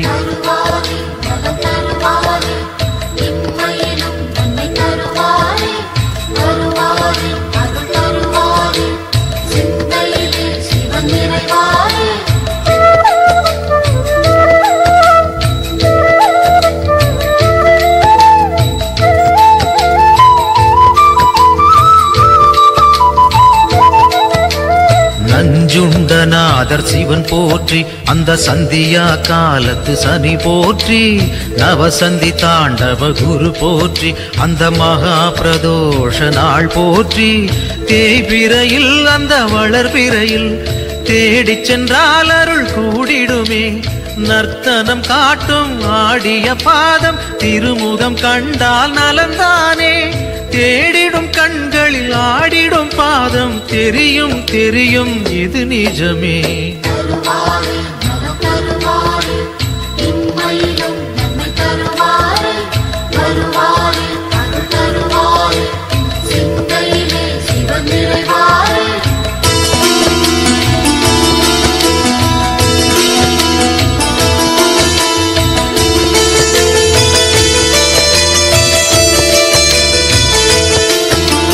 கனலென மூழ்வது சிவன் தேகம் பெரும் கருணைக்கு ஈடு அவனாகும் ஐந்தனானது பிரதோஷம் நல்ல சுபிட்சத்தை அருள்வது பிரதோஷம் பௌர்ணமியில் சிவ பூஜை செய்தால் சிவனவனின் அருள் நம்மை சேரும் ரிஷபத்தில் தோன்றும் ஈஸ்வரன் கோலம் பார்த்திட கூடிடும் சந்தோஷம் திருநீரு பூசி திரிசூலம் தாங்கி இறைவன் அருள்வான் கோடி வரமேந்தி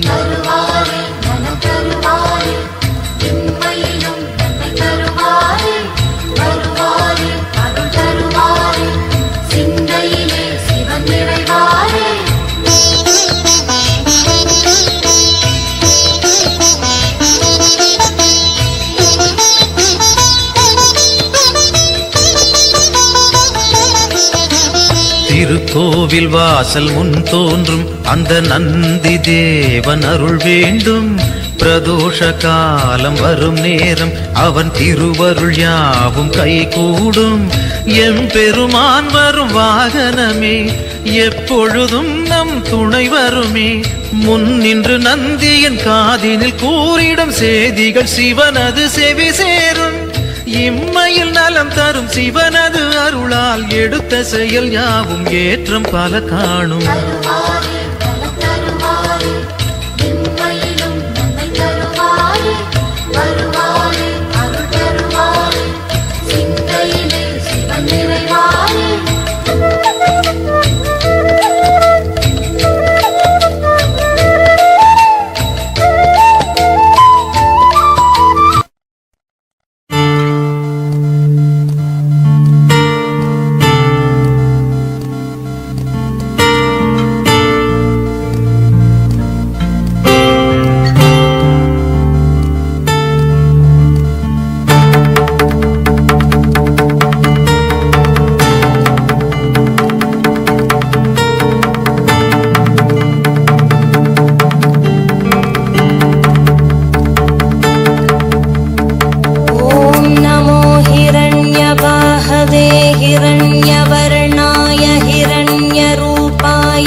अंबिकापतये उमापतये पशुपतये नमो नमः।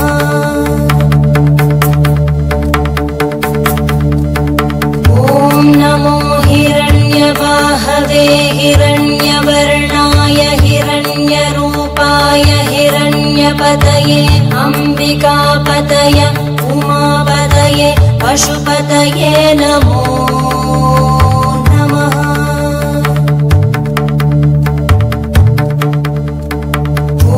नमो हिरण्यवाहवे हिरण्यवर्णाय हिरण्यरूपाय हिरण्यपतये अंबिकापतये उमापतये पशुपतये नमो नमः।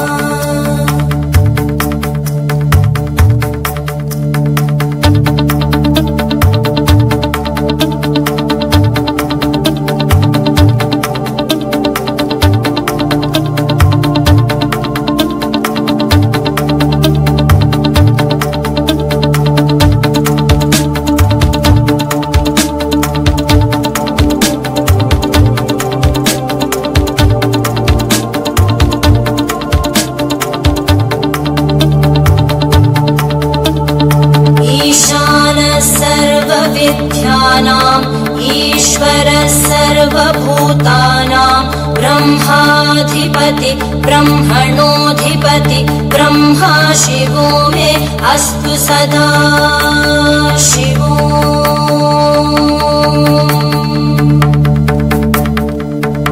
ईशानः सर्वविद्यानाम् ईश्वरः सर्वभूतानां ब्रह्माधिपति ब्रह्मणोऽधिपति ब्रह्मा शिवो मे अस्तु सदा शिवो।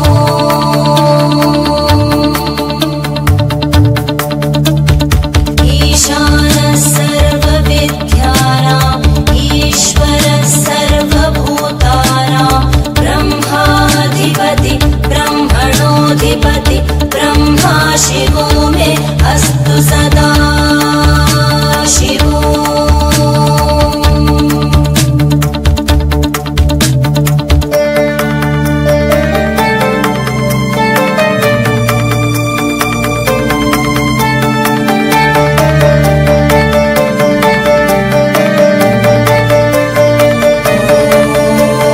तत्पुरुषाय विद्महे वाक्विशुद्धाय धीमहि तन्नः शिवः प्रचोदयात्।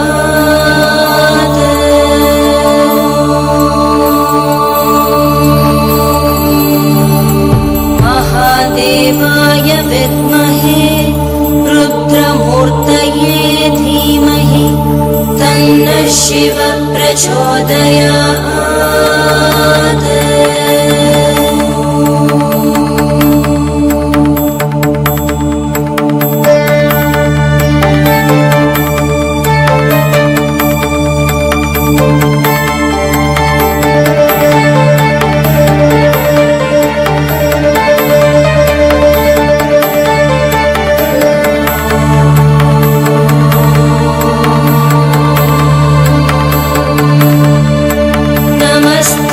अस्तु भगवन् विश्वेश्वराय महादेवाय त्र्यम्बकाय त्रिपुरान्तकाय त्रिकाग्निकालाय कालाग्निरुद्राय नीलकण्ठाय मृत्युञ्जयाय सर्वेश्वराय सदाशिवाय श्रीमन्महादेवाय नमः।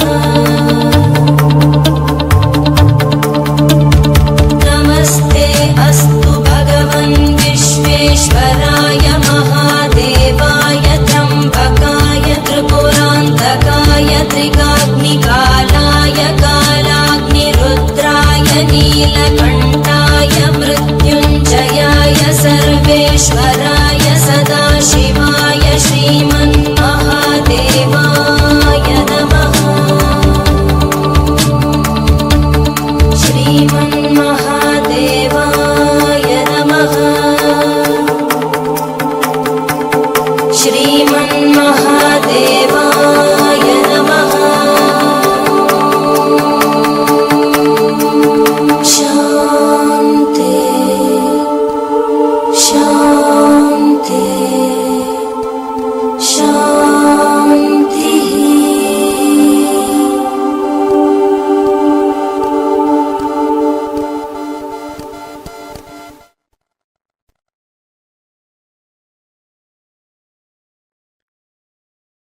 ॐ सत्यो जातं प्रपद्यामि सत्यो जाताय वै नमो नमः। भवे भवे नाति भवे भवस्व मां भवोद्भवाय नमः। वामदेवाय नमो ज्येष्ठाय नमः श्रेष्ठाय नमो रुद्राय नमः कालाय नमः कलविकरणाय नमो बलविकरणाय नमो बलाय नमो बलप्रमदनाय नमः सर्वभूतदमनाय नमो मनोन्मनाय नमः। अकोरेभ्यो तकोरेभ्यो घोरघोरधरेभ्यः सर्वेभ्यो सर्वसर्वेभ्यो नमस्ते अस्तु रुद्ररूपेभ्यः तत्पुरुषाय विद्महे महादेवाय धीमहि तन्नो रुद्र प्रचोदयात् ईशानः सर्वविद्यानाम् ईश्वरः सर्वभूतानां ब्रह्माधिपति ब्रह्मणोऽधिपतिर्ब्रह्मा शिवो मे अस्तु सदाशिवोम्.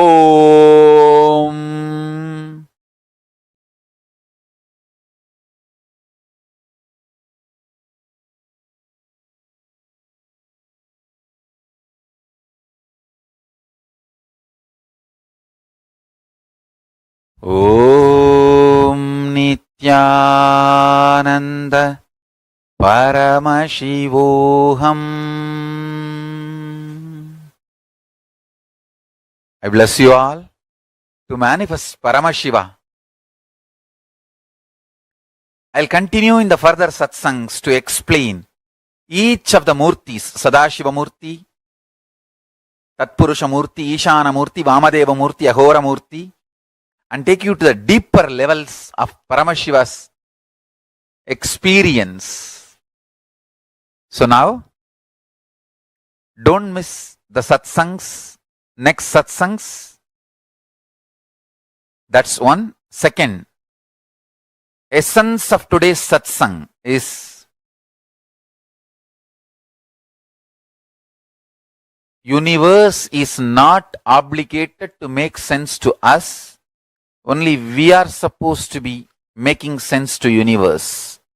And declare this to Paramashiva, your surrender and integrity. Request him to manifest in you and your life. So with this, I bless you all. Let's all radiate with integrity, authenticity, responsibility, enriching, causing, living Shuddhatvaita Saivam, Paramashivoham, the eternal bliss, Nithyananda. Thank you. Be blissful.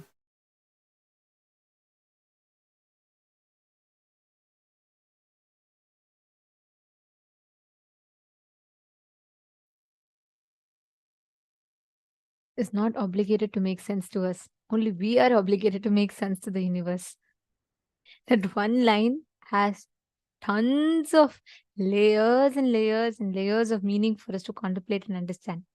Anyways, now this one meditation process, Swamiji has literally tuned our inner space to manifest that Paramashivatva, experiencing that awakening of the higher dimensions of each of us. So all of you that are sitting here right now, in the same space now, sit intensely to manifest that experience. Disorderous is saying it is very good to have the visualization of a deity. It is a good way to use drawing, sculpting of a deity, and even dancing. Yes. And like Swamiji said, when you visualize a deity, the dhyana shloka, and when you start drawing just by the visualization, what you ferment in your inner space. Listen very carefully. Today, so many people draw. They visualize, like they draw celebrities and they visualize different things and draw. The more and more they're contemplating on something, right? That becomes a part of their inner space. That is why it is important what you meditate upon. If you constantly meditate upon a person who goes through their ups and downs will affect you. In those days, in earlier on, all our activities used to only be centered on the divine. You're drawing, draw the divine. Sculpting, sculpt the divine. Everything, some way or the other, was centered on the divine because that doesn't have any human attribute or quality. So how much ever you meditate on the divine, you're only going to become the divine. When they sculpt the deity, the dhyana shloka they listen to, it's so beautifully, each form is described, right? Like Shodashabda Yutam Kantam Suprasannam Smitananam, where the eternally 16 having such a sweet smile like that, and it describes he sits on the white lotus, and the Mantra Simhasanasinam, where he's sitting on this thing. So each aspect of Paramashiva is so beautifully described. Like for Devi, when they say Sindura Runa Vigraham Trinayanam Manikya Mauli Spurat Taranayaka Shekharam Trinayanam, each one is so beautifully described. So when you meditate on that, what happens? You automatically start constantly visualizing that form in your inner space. Automatically you expand, you grow. Today, all entertainments, look, all the entertainments, it's all bringing you back to cinema. Everything is around that. So what happens? Even a child, for its recreation, for its free time, it goes back to YouTube, surfs on YouTube. And all these content is constantly consumed. What happens? The inner space is meditating on only these things. Naturally, that is what becomes a reality, because that's what they're fermenting inside them. All our life, what you ferment in your inner space, that's what you will manifest as reality. It is very important to know, to be conscious of what you're fermenting. If you ferment in your inner space, if you constantly cherish human emotions, violence-based games, thinking, then that violence gets instilled in your system. If you cherish inside your inner space constantly the life positive, powerful, life positive cognitions, then that's what becomes a reality for you. So it really matters based what we are thinking, what we contemplate, what we learn. Are all of you understanding? Okay, today we have a very, very powerful initiation. We request all the participants to invite your friends, family members. Like Swamiji said, today we'll be having this exclusive session on Charya Pada, Kriya Pada, Yoga Pada, Jnana Pada. And moreover, we will be having this very special initiation where we'll be getting initiated into experiencing, awakening the subtle brain grooves in us. And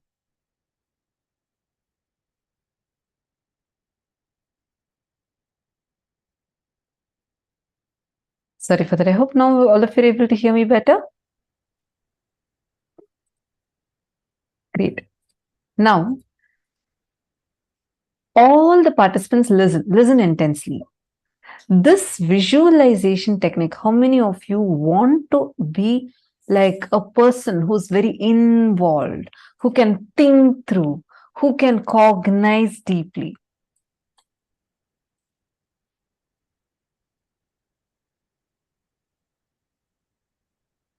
This practice of visualization, visualizing, just try this practice that Swamiji has given us, visualizing the 25 heads of Paramashiva. That itself can awaken your brain cells. In Gurukul, we used to have this Vakya. I was very new at that time. And I always thought that these higher level truths, higher level cognitions, people who are much senior to me, and people who have been listening to these, they can talk. But I used to feel like, I may not be able to cognize these. And because when I entered Gurukul, kids as young as 6-year-old, 7-year-old, they sit and talk about consciousness, how the consciousness is ever expanding, cosmos does not have an end, and talk about what is ultimate but not final. And like, it's something, it is so beyond me. I used to think like, oh my God, all these kids are so intelligent in Gurukul.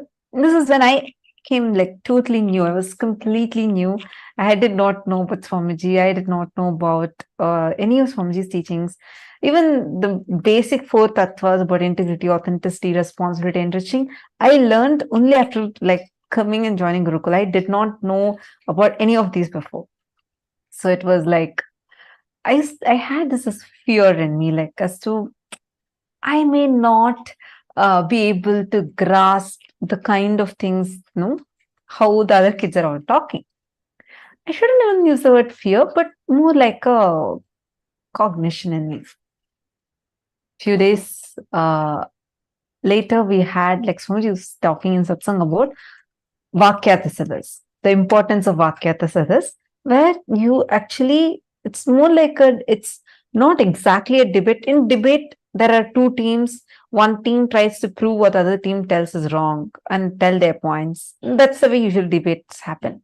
Here, Vakyatasadas is slightly different, because here you are debating on things, but there is no, it's not to prove the other person is right or wrong. It is to go deeper into the truth.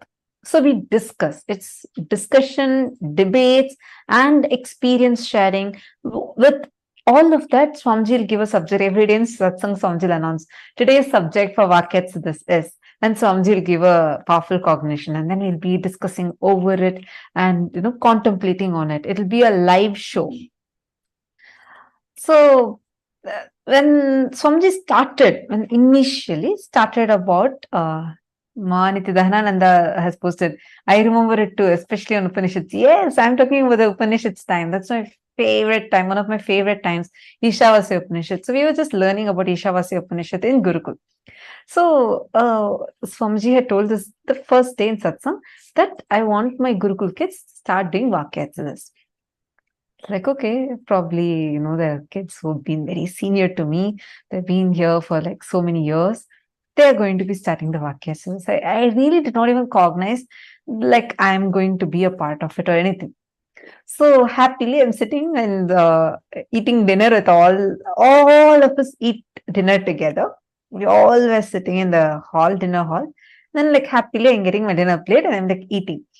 And suddenly the mentor who was choosing, she came and she announced first, she gave the context of what Vakyats this is. And first person she's choosing was me. I was like shocked. I said, no, I don't think I can do it. She said, don't talk anything, just take your plate and go assemble over there, like settle down there. I was so afraid. I was like, oh my God, what? Why am I being chosen? And like the first person. And then many other kids were also chosen. This was like one batch of kids were chosen. And she said, okay, come on, now you guys are going to start Vakyats this. I was like, no, I can't, I don't even know this. I can't talk all this. These are too high for me to even be able to cognize. Suddenly, like, I felt like I'm being called here, like, I won't know. I had so much of resistance. She didn't tell me anything at that time. She just said, do you want to experience what Swamiji is telling as your experience? I was like, yes. Then she said, just sit, Swamiji will flow through you and talk. Okay, so we were all still sitting here in the hall.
So sorry, I think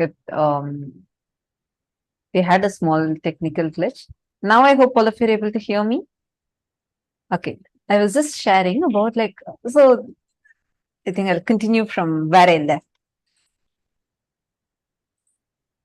We were all sitting, so my mentor came and asked me in Gurukul. She asked me, don't you want to experience it? And I was like, yeah, I want to also experience. She's like, just sit, Swamiji will flow through you. I was like, okay, fine. And we all were sitting. So that time, I was sitting in the hall, like the meditation hall, where we also, like, there's dinner hall, and then that's where we all discuss, where workshop and all happens. I'm sitting there with the other kids. All of a sudden, Swamiji walks in. And Swamiji says, come on, you guys should start live shows. I am like, what? Live shows? I'm here sitting thinking, I can't even cognize this. We have not even started. The Vakyatsa's discussion has not even started properly. We just started with Sadhguru Vandanam, and in just few minutes, Swamiji walked in and told that you guys start the live show. And in Gurukul, anything Swamiji says, it's like you immediately do it like right away. So I actually, in the beginning, I thought, okay, probably we'll start it in a few days. The mentor was like, oh yes, Swamiji, we'll do it immediately. And she just told all of us to get up and come, let's go to a TV show. I was not ready at all. I was like, no, this is like impossible for me to do. I had like so much of, I didn't really have a fear, because even before this incident itself, there's another incident through which, like with Swamiji's blessings, that stage fear in me broke. So this time there was no fear like to talk publicly. That wasn't the thing. My fear was mainly like I had a lot of resistance, thinking, how am I going to even cognize this? This is just going to be too much. How am I going to even cognize this? And then we all go and sit. I asked the other kids, hey, how we don't have any preparation and we don't even know what you're going to talk. And all of them kept telling, Swamiji will flow through, don't worry. You just, what is the subject Swamiji gave to us? Let us start with that. We sat, I remember this so clearly. Even now, these shows are available. The recorded shows of these are available. We sat and then Swamiji blessed us to start. That's all. All of a sudden, the questions people are asking, like we ask each other questions and share our clicks.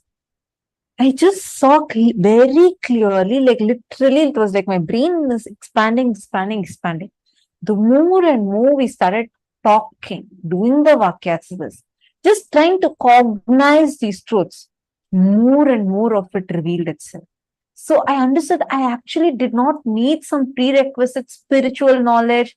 I didn't have any such, like, already some spiritual knowledge I had or something like that. No, nothing was there. I was like a teenage kid who had zero introduction to any of these things. And I'm like coming blank and I'm sitting there.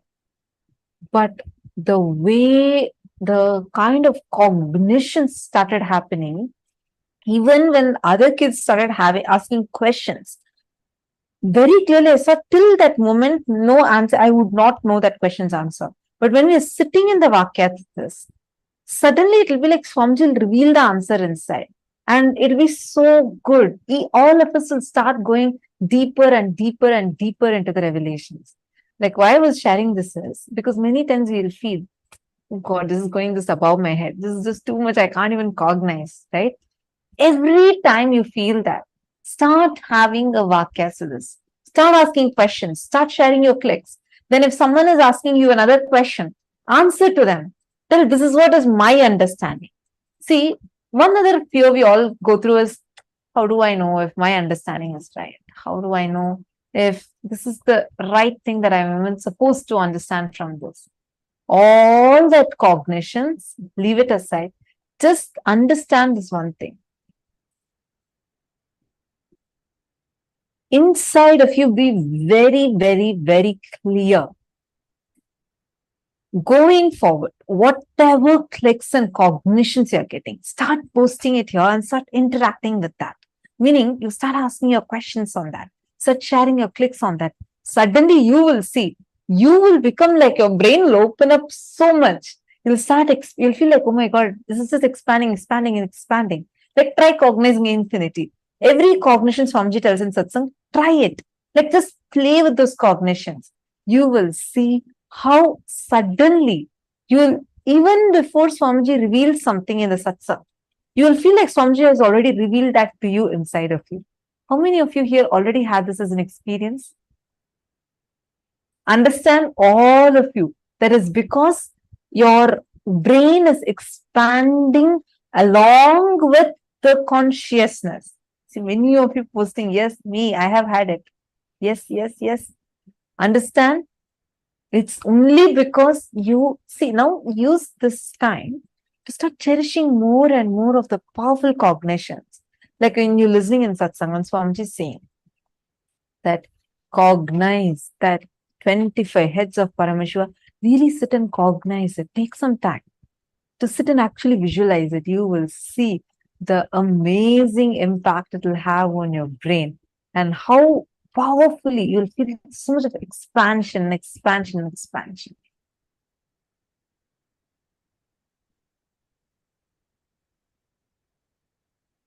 Actually, the Vakya this time and all used to be so much of fun. I remember one day we all were having a question. Like, all of us had this one question where we were getting stuck at. Whether, this is the kind of conversation you'll hear in Gurukul, the kids that are teenagers or younger kids talking. This is the kind of language you'll hear. Our conversations would be like this. We'll say, okay, in this, when Swamiji revealed about this Upanishad, Swamiji said, everything exists. In this Upanishad, when Swamiji revealed, Swamiji said, nothing exists. How can everything exist? In reality, does everything exist or nothing exists? Is it is it shunya, like nothing exists, or everything exists? No, so one day we were stuck with the question of this, like, what is actually real, right? Like when you say 25 states of consciousness, when you're contemplating about that, and you say consciousness is everywhere, and even the thing that something is other than consciousness exists, itself is our perception, then does nothing at all exist? Or we are all experiencing this? Does everything exist? When we start questioning this inside of you, these kind of cognitions, chew it. Don't try to brush it aside. Don't try to answer it. Just see what is the truth. Talk to your friend. That is why attending as a family will really, really help. Even you participating here, asking your questions. Because when we contemplate together, we all will go more and more deeper to the truth. Even hours, I request everyone and I'd like to encourage all of you to ask questions, interact and engage, because when you do that, right, it just enhances your experience more. It is not just listening. The more and more you discuss these truths, the more and more you talk on these truths, they enhance your experience even more. They increase your experience even more. Understanding? Okay, now let us all enter into the power manifestation. In this round, I request every one of you to bring your Atmalinga. Please bring your Atmalinga. You're going to be keeping your Atmalinga on a silicon surface. And you're going to be moving the Atmalinga. Keep Atmalinga. If you don't have an Atmalinga, keep a deity. You're going to keep it on a tab, switched off tab or something like that. And you're going to be moving the deities on that. Understand, you know why we are doing with tab? You can do it in ground. But tab, the silicon, the base material of silicon is earth element. That has the ability to receive your instruction and amplify it to the matter. So when you sit and put it on the deities on the tab, actually you will see it will receive your instruction, amplify it and push the deity or Atmalinga forward. It's a very easy science that you can manifest. So sit now and just as long as you're comfortable, put this thing on this. Actually, can you all see here? This is from